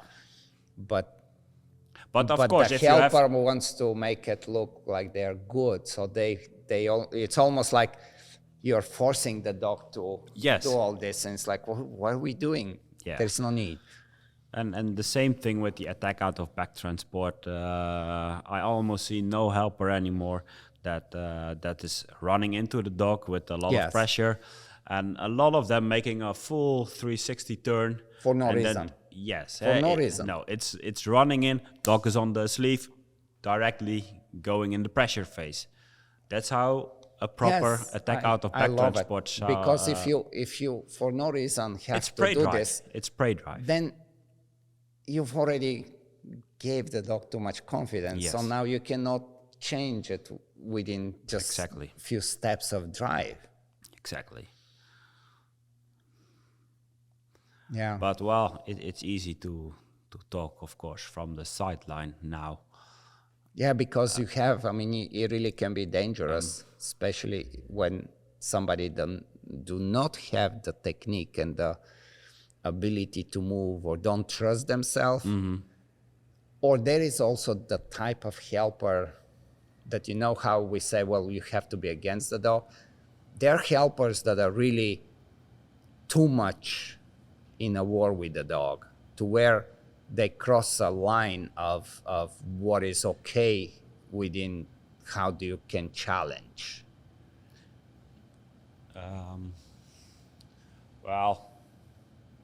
You don't think? I don't think that. Yeah. By time to time, I like to see if helpers are sometimes getting a little bit too far in things. Of course, the helper must be able to do things. Right. That's the beginning of everything. You need to be able of doing your technical things before making pressure. Because if you have a lot of technique and no pressure, that's no fight. But if you have a lot of pressure and no technique, it's chaos. So how do you recognize a talent you see a guy that's doing helper work and maybe doesn't, it's not even knowing the rules, or doesn't know how to really bring a dog, but you see just the raw talent? What are the qualities that you're like, we can make really good something out of this guy? The mentality of the helper. How hard does he want to work for it? If the technique's there, of course. The moment of presenting the sleeve, the movement of the sleeve, the position of the wedge, and that kind of that is very, very important. you start with giving them a lot of time, of course, and the further you go, you make the exercises more difficult, giving them less time to present the sleeve. But because you're doing it with a lot of repetitions, they are going. They are going to make sure that it's going to be okay. Yeah, so they are checking it and kind of things. Yeah. Yeah. The mentality, it's kind of they have to believe they can. Yes. They cannot question. Like, am I? They have to believe. They have to have the attitude. Yes, they need to have. Because still it's contact sport, so things can go wrong also very easy. So they must build the confidence that they can handle it. For you, for yourself, in a big competition as a trial helper, which part do you like, the front or the back? I like. Or did that change over the years for you? Or Well, like if you have a choice right now and you're gonna do a big one, and they actually really tell you which part do you take? I really like the short part. Yeah. Yeah, because it's very You physical. have more interaction. Yeah, it's more physical. It's always going to hurt somewhere, and yeah, I really like the short part. But with the long bite, I really like the concentration before it all happening. And the catching, it's nice to catch correctly and stuff. But the realization, all in front of that. So coming out of the blind, make the turn, and that whole time before the dog arrives, that's also very. The presence, hey, I'm right Yes. here. Yeah, and Come. that's almost as beautiful as the catching itself. Right. Very true. Because that That makes you appreciate the catch yes, at the end. yes, to have the preparation and well, Sometimes, and I don't know why, but it always seems like sometimes the way the judge sets up the skate bite, it's in a really shitty place where the decoy on the skate bite always ends up getting constantly hit on the side. Do you know? Is that a helper problem or is it the setup? well. If a helper is getting if a helper doesn't like it, it's a helper's problem, because it's the most beautiful thing there is to feel the impact of working with But animals. not the impact and, here. I'm talking the impact on your side of your leg. Yeah, You know? still a little bit the same thing. It doesn't really matter where they hit. It's Kind of have to be ready. Just as we were talking Yes, earlier, and there is an impact. There there will is be a- an impact. There will be an impact, and you need to be prepared for Yeah. it. You need to like it. You need to like it. Yeah. For what other reason are you a helper? Right. So And maybe you're taking you- too big steps or the Well, angle that or is something- something technically you're that not is doing something right. else. Yes, that is something else. Of course, you need to have the technique of because an escape is not just running away. Right. A proper escape is sleeve in position for every dog the same on a fair spot. So every dog must have the opportunity to give a good an excellent grip. And well, everything else is up to the how it goes. Yeah.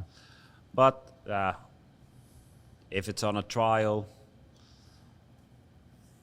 you have to say you have also something to say about it at the trial, because the most judges are going with the helpers on the field. They're making the mark of the dog and the mark of the helper. Where are you going to run away? So Sometimes some judges are actually pain in the ass. yeah, Some but judges are but like, I that's hate it when a judge is like doesn't allow the helper. It's like, no, I'll tell you when to stop. I'll tell you when to start. And it just takes away all the freedom of the helper to really do what's on their timing. You know, it's like, okay, you're with the dog. Now I have to pay attention for you to tell me instead of deciding. You know, like these interruptions. I hate when the judges become so overly controlling of the helper.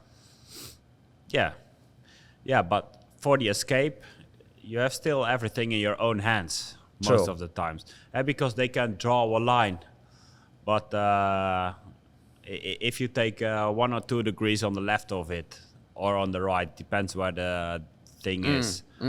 Well, Yeah, you're still going the same place. yeah, and if you are too sensitive for that kind of judges, well, then you have to man up a little bit and take some other attitude. Yeah. It's about the program may be hard, but it must be fair as well. It has to be fair. I just feel that when the judge starts to really tell when to stop, like in a drive, when to start the reattack, Oh, that shit. it Yeah, that becomes is shit. just Yeah, like that is circus. like if you don't like what I'm doing, then select a different helper, Yes, right? yeah, Like yeah. I mean, you're really tying my hands. Yes, but yeah, that's exactly what I think. So if a dog is in the guarding phase, and in front of every dog, you make the decision together with the judge. After 5 seconds, I did the reattack, or 7 seconds, Right. just whatever. Right. But after 3 seconds, you see the dog is hesitating or That is that showing moment, yeah. showing some bad behavior. That is the moment to make the reattack. Yeah.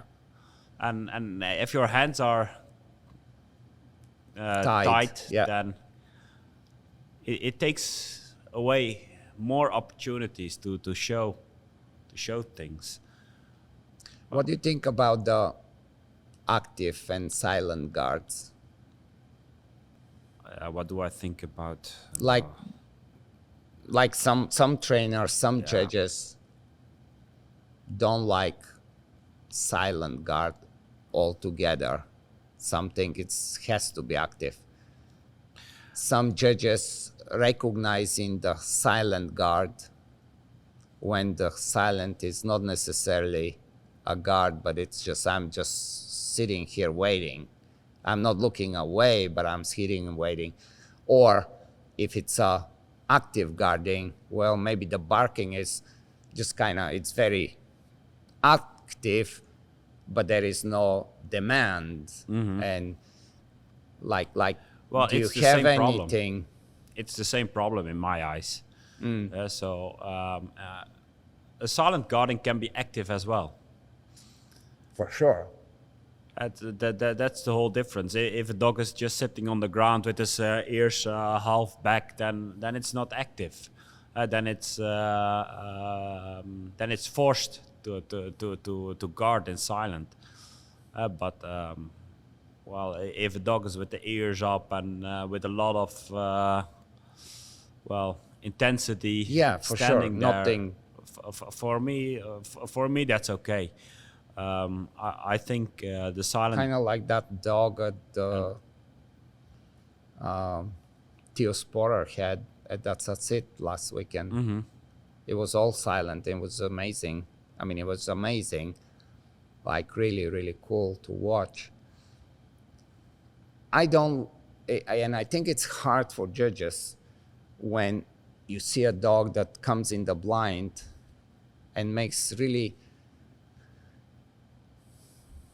let's say, good rating of barking, and then all the rest of the attacks, everything is silent.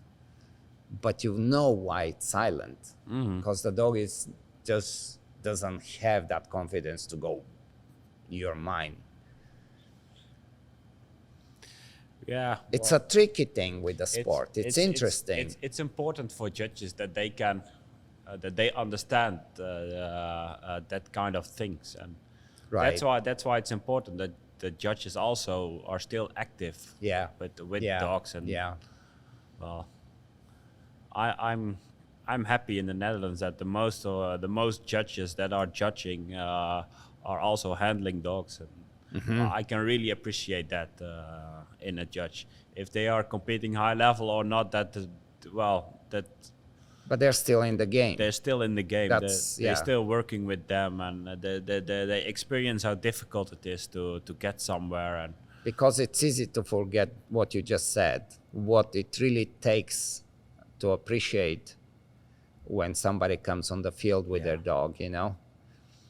and you can teach a dog everything, of course, but the way toward an end result. So would you say if you train with your people, would you pick active versus silent, or would you pay attention to what the dog wants, or would you change it accordingly to so you make the dog look better, of course, for the competition in how, what would be your preference? My preference is active guarding. Active guarding, My right? preference is active guarding, and we also, to be honest, we also don't have the dogs to put in to put in silent guarding. They all bark quite easy. The argument and- always seems to be, well, if you catch the dog in a mid bark, maybe the reattack's not going to be as good. Yeah, sure. But Yeah, I think it's a training. I think if the dog knows that it can happen, they would be ready. yeah.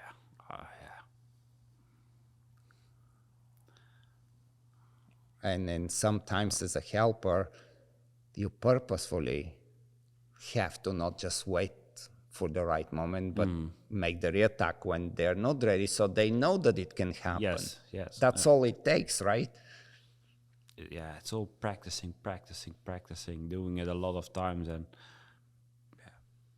as I said, we at our club we don't actually have now the dogs that to put in silent guarding, and but we also almost never experienced bad grips in the reattacks. Yeah. So yeah. What kind of breeds do you have anything else besides Shepherds and Mallis in Holland right now? Yeah, there are different breeds, like Dutch Shepherds. We have Rottweilers, of course. Some Any Airedales, Schnauzers? No, not really. Or maybe on places I don't know, but It's not common. no. Dobermans? No, Dobermans. Yes, quite a few, quite a few. But, How are they? well, I think they need to focus on the breedings. So Yeah, it's like this whole thing, like it seems like very rarely now you see a Doberman that you know it can make consistently a good long bite or make tight blind search, or, you know. well, it's so bad because you don't see very often very good Dobermans. Oh, it changed. They're gone. Like, it's really And so, sad. yes, and then sometimes it can be so nice to have a good Doberman on the sleeve, but maybe it's just so nice because it's very rare. Right. And well, There's some Dobermans. It would be nice if you have an all breed championships with also some Dobermans that can hit the podium or something like that. Right. But, That's the cool thing. At the moment, it's not that's just not possible. Why do you think that the shepherds are flying like crazy, like this? Like, what is it about them? I mean, there is no other dog that does that.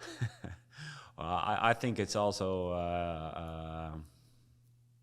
I think it's combined with genetics and also a little bit of the hectic that they have in them.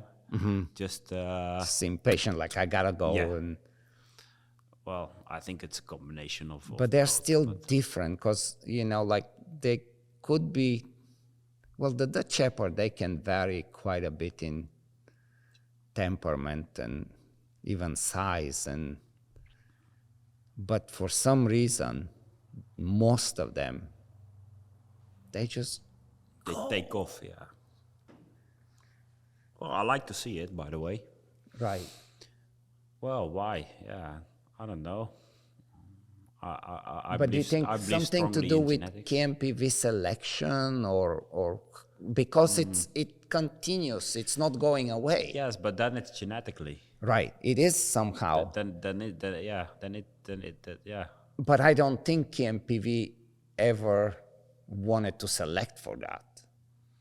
No, it's a practice sport, so Right. so it's not really important from how far they fly. Right, It's about the right. effectiveness of Right. the exercise. But somehow they are just different, and it's cool. Like I know, like even with my dogs, with breeding, you know, like 8-week-old puppy, I can let it from the one side of the building, let them come for a tug, and you know if they want to fly or no, even though they can't, but you can see they're trying to make the effort. So it's for sure genetic.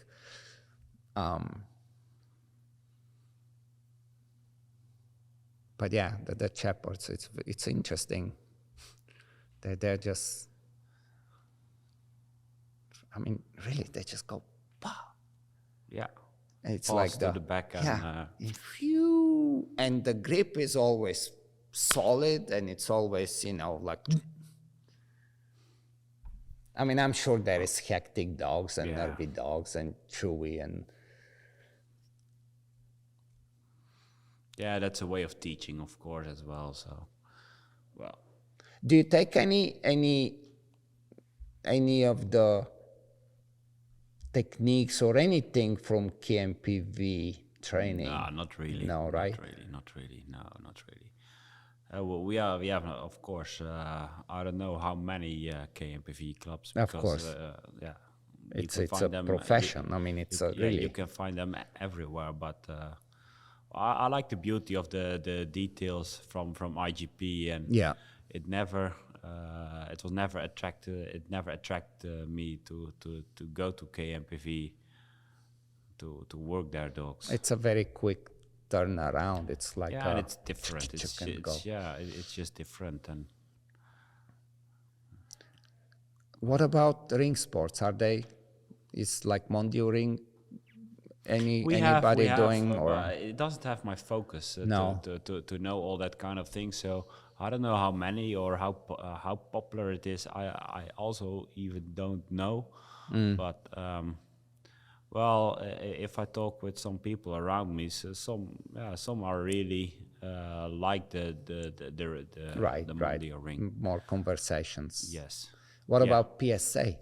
PSA is starting to be really popular all over the place. I mean, here it's definitely a lot of people are involved in it, Well, we have KMPV, right? so Yeah. yeah.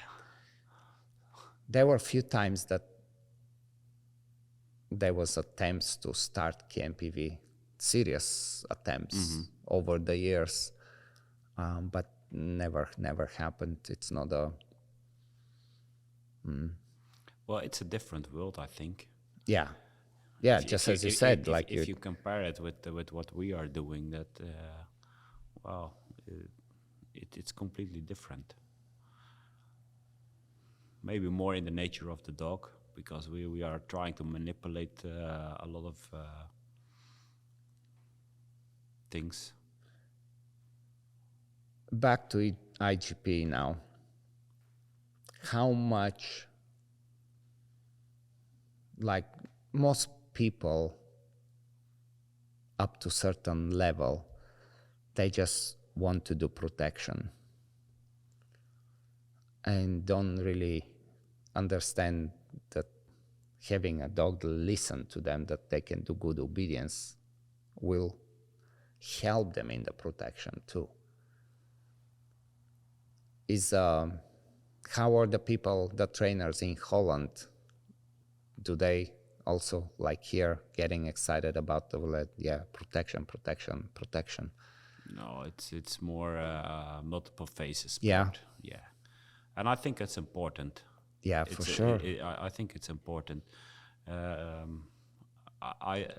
For example, at the Saturdays, I'm the whole day at the club. In the morning, we're going to track. At noon, we're going to start. We're close before noon. We're going to start obedience, and after the obedience, we're going to do protection work. Most of the time, we're finished at 4 o'clock in the afternoon, or 4:30, or whatever. That's so classic European style of, yes, like, I remember my time in Belgium. That was, And every Friday I'm looking forward to the Saturday for a full day of dog sport. Right. And I can get a little bit frustrated if for example on an evening or something, if people showing up at 8:30 doing quickly bite work and leaving, because I think it's part of the sport. It's that, like, I know right now, if we say, well, I'm gonna work the dogs, and you choose if you want to do obedience or protection or both, or make 2 protection trainings, most people will be like, I do 2 protection trainings. Mm-hmm. I don't do obedience. And not understanding how it's important to have obedience, and even the fact to do on the same place obedience and protection. And because if you're never doing obedience, the dog is automatically going to coming think it's wild. For protection. So I really like the classic European weekends. Is it Is that nothing what you miss sometimes here in the I States? I do. It's different. I don't know. I'm saying I do, but now I'm thinking a little more, and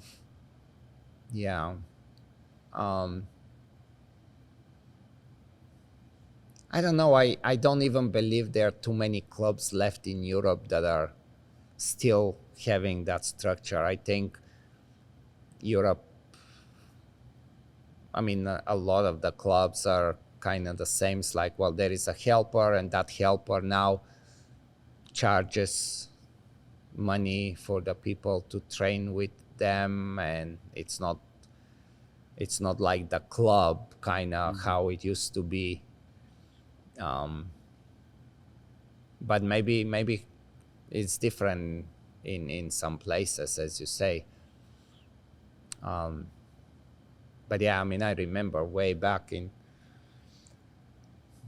it was, just as you said, when it's the weekend and it's time to go training, it's like that's your day. That's your day, and it has all the things, like, yes, we'll do tracking, we'll do obedience, we'll do protection, we'll have lunch, or we have the beers after, or which is also important to evaluate the day.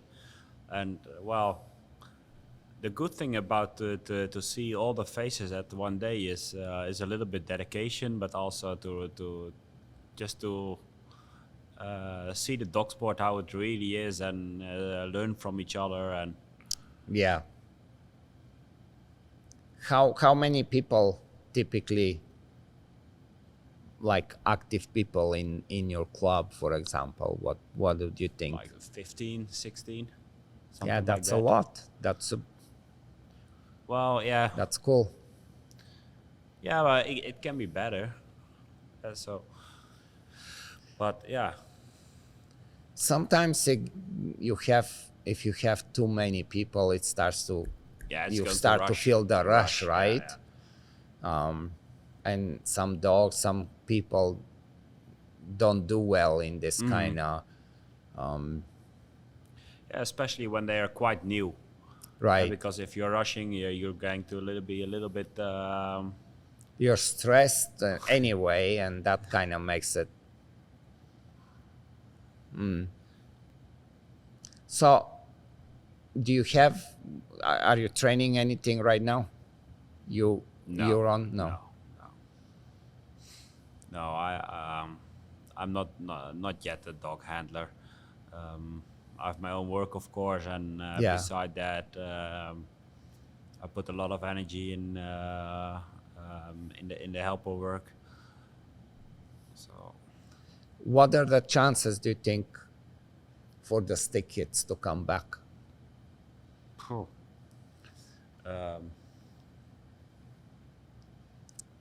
How are people talking in Holland? I think in Netherlands, the only way to get tickets back is to start an organization Outside of FC? Yeah, FCI. Yeah. Right. Otherwise, there is Is the RSV 2000 helmet? Do they do stick hits? 2000. I don't know. I want to think that they do, but I'm not 100% sure. Are they FCI affiliated? I don't know. I think they gain affiliation, so that means they have to follow. So maybe, yeah, you're right. So Yeah. but yeah.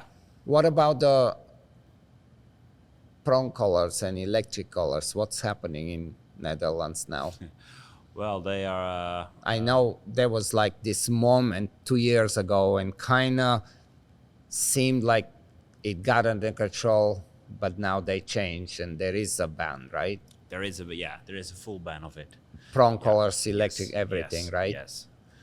So what is For using it. What does it say? Like you can have it, but you cannot use it, or Yes. which is crazy, right? Yeah, it's not illegal to have it. Have it, but for using it, yes, it's forbidden. And do you know the actual rules, laws? Like if somebody, well, not as exactly. I know a few key people are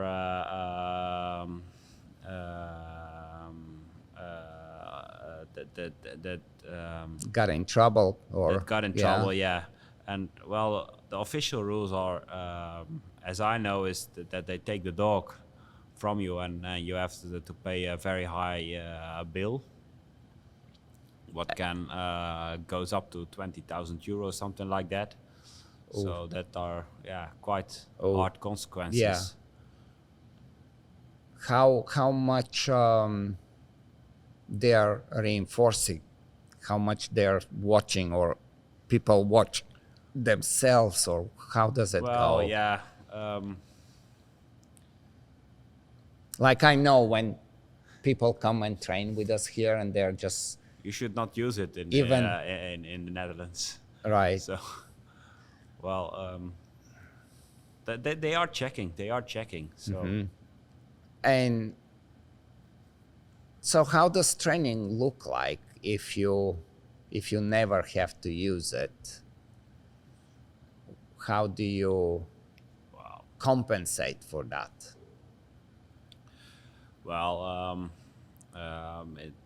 you're going to start with associations with leashes and signals way earlier as before.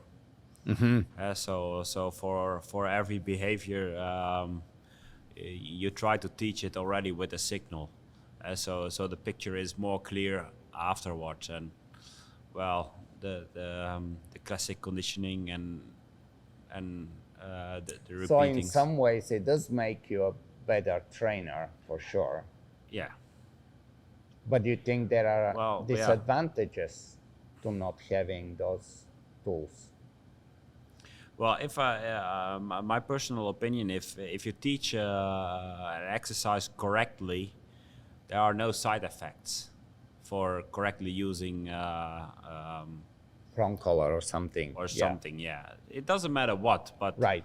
if you teach an exercise or behavior correctly and give it a lot enough repetition that the dog really understands what And has the solution. what it has to do, but takes the opportunity out of a situation Yeah. for his own advantage, and you give a correction, the dog should go immediately in the correct behavior again, which you can reward again. Yeah. So, well,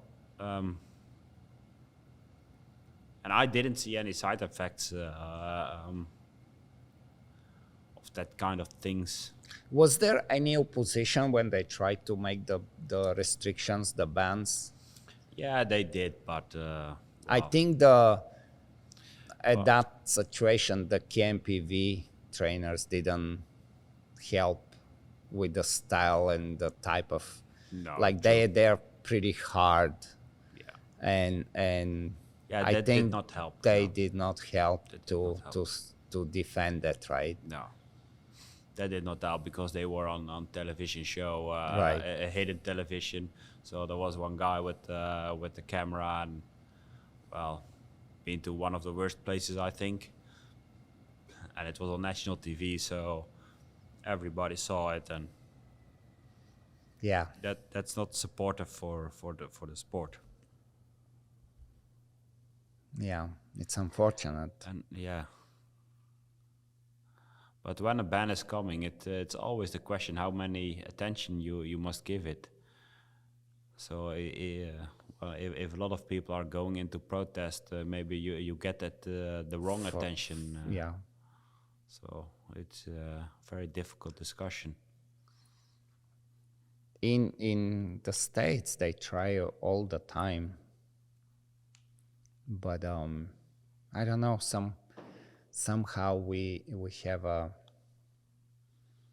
from different, like pet trainers, hunters, sport trainers, and we kind of at that time we come together and we say, hey, no, not everybody agrees with that, and and the politicians in the beginning, they are like, oh yeah, let's make the ban because it seems like everybody wants it. But the moment they see that it's not everybody, then, you know, politicians, they're like, they want to be liked from every side. So they're like, okay, this is not something we decide yet. And that's been the case for many years now. And I think we're getting even stronger to protect how we train here. Do you feel that it could change back in Europe, or No. it's not possible anymore? No, I think also the politics have to work so hard to get it through. The ethical discussion that they probably get to change it back will be, well, not killing them, but for that will be not good for their career. So that's Yeah, I can see that. It's crazy. What about IGP as a whole? Do you think that's gonna get banned? well, in the Netherlands, it depends what Germany is going to do. Yeah, Germany is always a big factor. Yeah. That was the cool thing what they did, Matthias, with the, you know, the UNESCO. That was a very, very cool. I had him on my podcast last year, and He worked hard for he it. already was working on it, but he didn't want to make it public on the podcast because it was still in a process. But he's like, with something cool, and that was big. And also it seems to be on the right time. Right. Just getting it's getting a discussion now in Germany as well. So I think the what happened in Austria. I think once it happens in one country, there will be another country. I don't know which one, but I'm sure there will be another country. Yeah, I wouldn't be surprised if it's Finland or one Hopefully of the. it will take a while. Oh, yeah.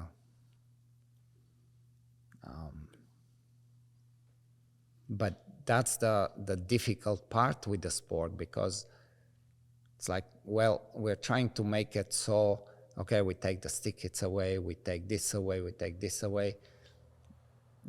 No matter what we do, it's not going to make those people happy. They still will want to cancel it. They still, no matter what, they will want to cancel it. So my thinking is we must just enjoy and defend it as much as we can. Don't keep washing down the program to try to make them happy, because they will not be happy. No. They will never be happy. And it's not just IGP. I mean, they're going after agility. They're going after everybody. But IGP seems to be the big thorn in their eye. And so Holland it's crazy, because really 2 years ago it seemed like you had it under control. But then, as you said, like, it's very easy to show some bad training. Yeah. And the bad thing is, like, that bad training didn't stop, did it? No. Right? That's the problem. It's like, well, we're making a ban just to feel good. But it didn't help. Don't change anything. No. And the only way I would think you can change it is if you go after individual person that does something bad, instead of saying everybody cannot do that. Yeah, and probably I don't know how many times it in KMPV happens, but I also believe in collective education. So nice organized days with out of the head organization with practicing. So not only theory but also practicing on the field. Improving the techniques and learning how to do better. And learning how how you teach a dog to do something. Right. Instead of forcing a dog doing something, or you must have a plan to train your dog. And well, tough one. It's too easy to go on the field and say, we see what's going to happen. Well, so right now, if I fly to Netherlands and I have electric collar in my suitcase, that's no problem. But if I walk in Amsterdam with electric collar on my dog, that's not allowed. That's not a good thing. No. And you think some cop or somebody will stop me? Yes. Yeah. Very crazy. That's life now, these days. Yeah, and unfortunately, as you say, probably irreversible, which is, I don't know, we are working here very hard, making even different studies and showing different things, and we're really, really standing our ground. And there is enough evidence, but nobody's using it still. Yeah. So there is a mutual goal. Right. Is the German Shepherd Club bigger than anything else, kind of like everybody? The German Shepherd organization is the biggest, followed by the all breeds, and then I don't know.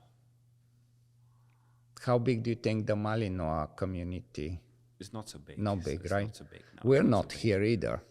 We had a national championship with like 9 dogs or something like that. Oh wow, yeah. So, well, the German Shepherds are not much better, like 20 something, but well. What about the Belgians? Do you follow how things are in there? Not so much. No, not so much. But that it's funny in Belgium. It's always the same persons are popping up again. True. Yeah, I don't know, man. It's just sad. Like, it's sad. As I was saying, like, it's so crazy when people come to train here from Europe, and even they're just so afraid, and it's so that even here they kind of Watching, look around, and it's like, oh, somebody taking a picture, or you know.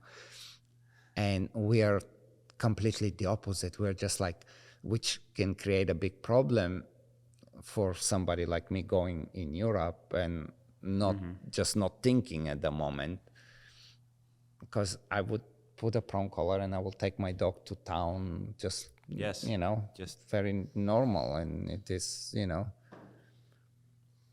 So the helpers here in the States, what is their method for qualification? And yeah, it's very different from clubs to clubs.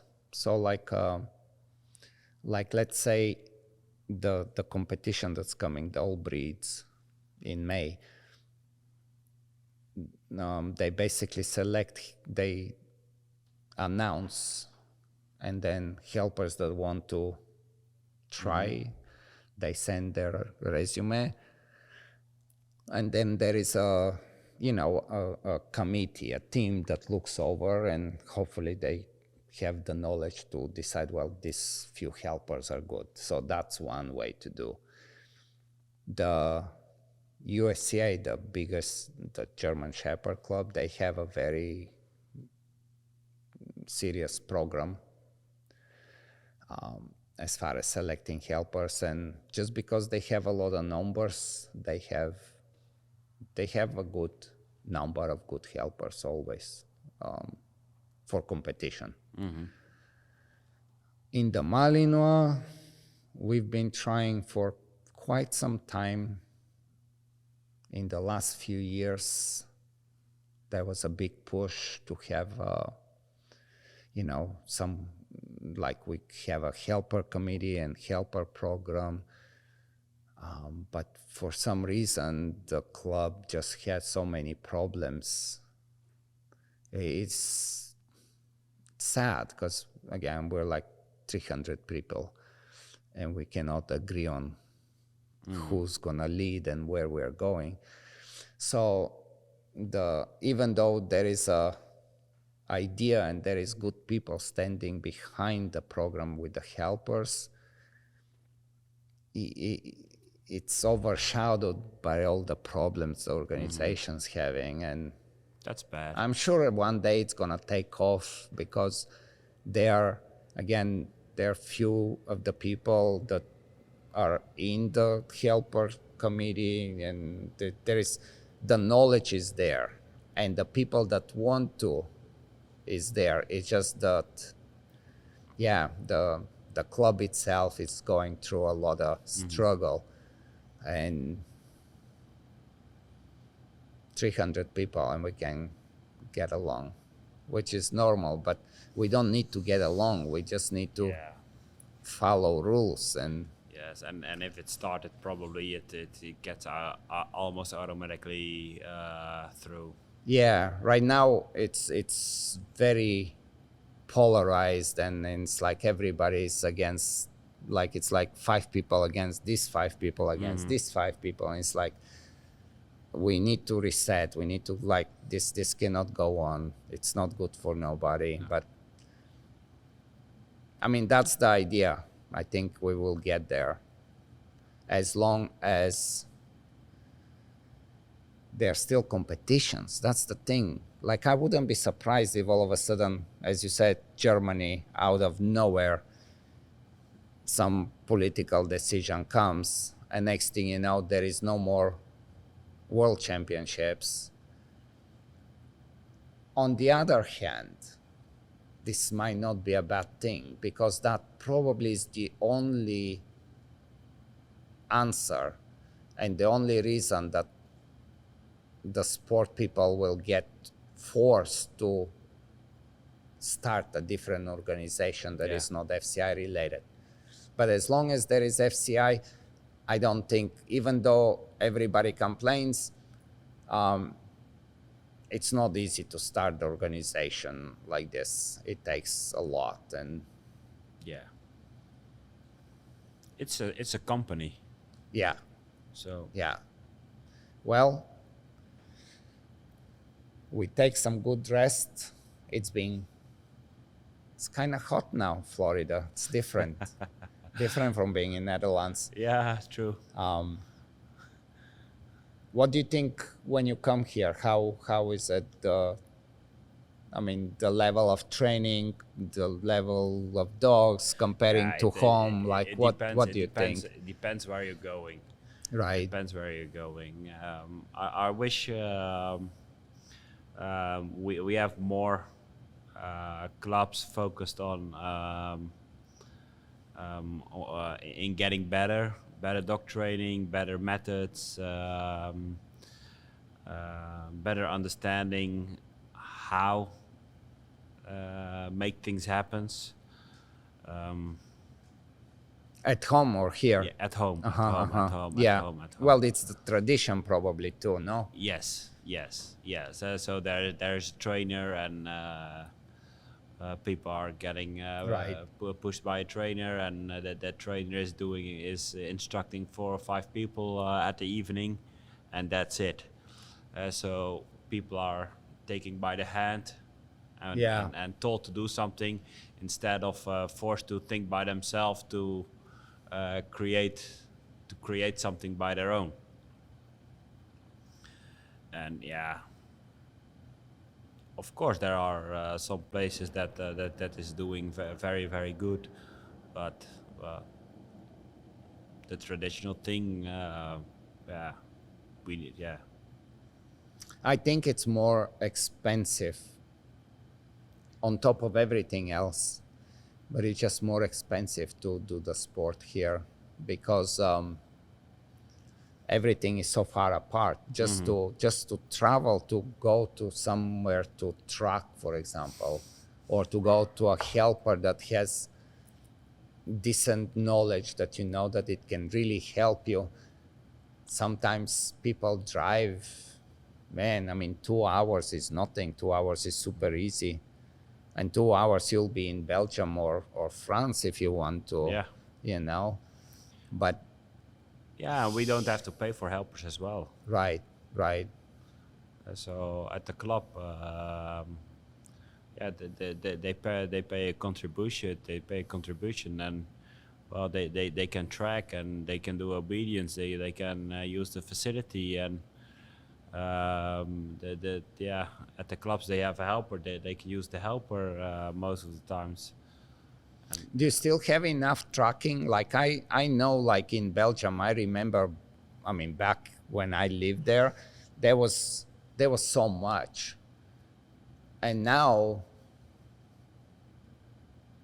I think there is just houses. I remember there was separation from one little town to another town. Now it's just it's packed. There is no It's packed. How is in Netherlands? Do you still have room? We have tracking fields. Yeah, we have tracking fields. Not so much as in the past, but we still okay. We still And the farmers, people have to, like here, if we go tracking, we have to make sure that you're in a good terms with the farmers, because they will, they have guns. They're not joking around. It's like, what are you doing on my field? What is this? It's private What are property. you putting on my field here? Yeah. Well, it's not that serious at our side, of course, but it's also very good to be on good terms with know them. with the farmers, and to stay in contact with them. Can we do this or that? And we have an event, maybe use your field. And with the club that you have, is it like do you guys pay rent, or is somebody's place, or No, it's we pay rent for the facility. and it's like the stuff. community or the Yeah. No, we have our own place. So so we have our own place. So but who like the club owns the place, or not owns the place. Lease. They rent. Yeah, it, yeah. A form of renting it from the local. like the Hement house things, right? Yeah. I don't know what is in English, but that's kind of like some local government, Yes, right? Yes. The city government. Yeah, So- yeah. That's cool that they like here is problems. That's why we all pretty much everybody's training on private property, and it's kind of cool that way too when it's possible. But like you cannot convince like Hillsborough County to have a dog training field. No. That is just not going to happen. It's all anything but that just and again it goes back to tradition. There is no like they will just look at you like dog training club, like what are you gonna do? Cool, man. I'm looking forward to the next 2 days because me too. Me too. this is gonna be Me too. it's the last stretch for getting ready for the competitions, and yeah, thank you for doing this. Yeah, you're welcome. We go back to training. All right, guys.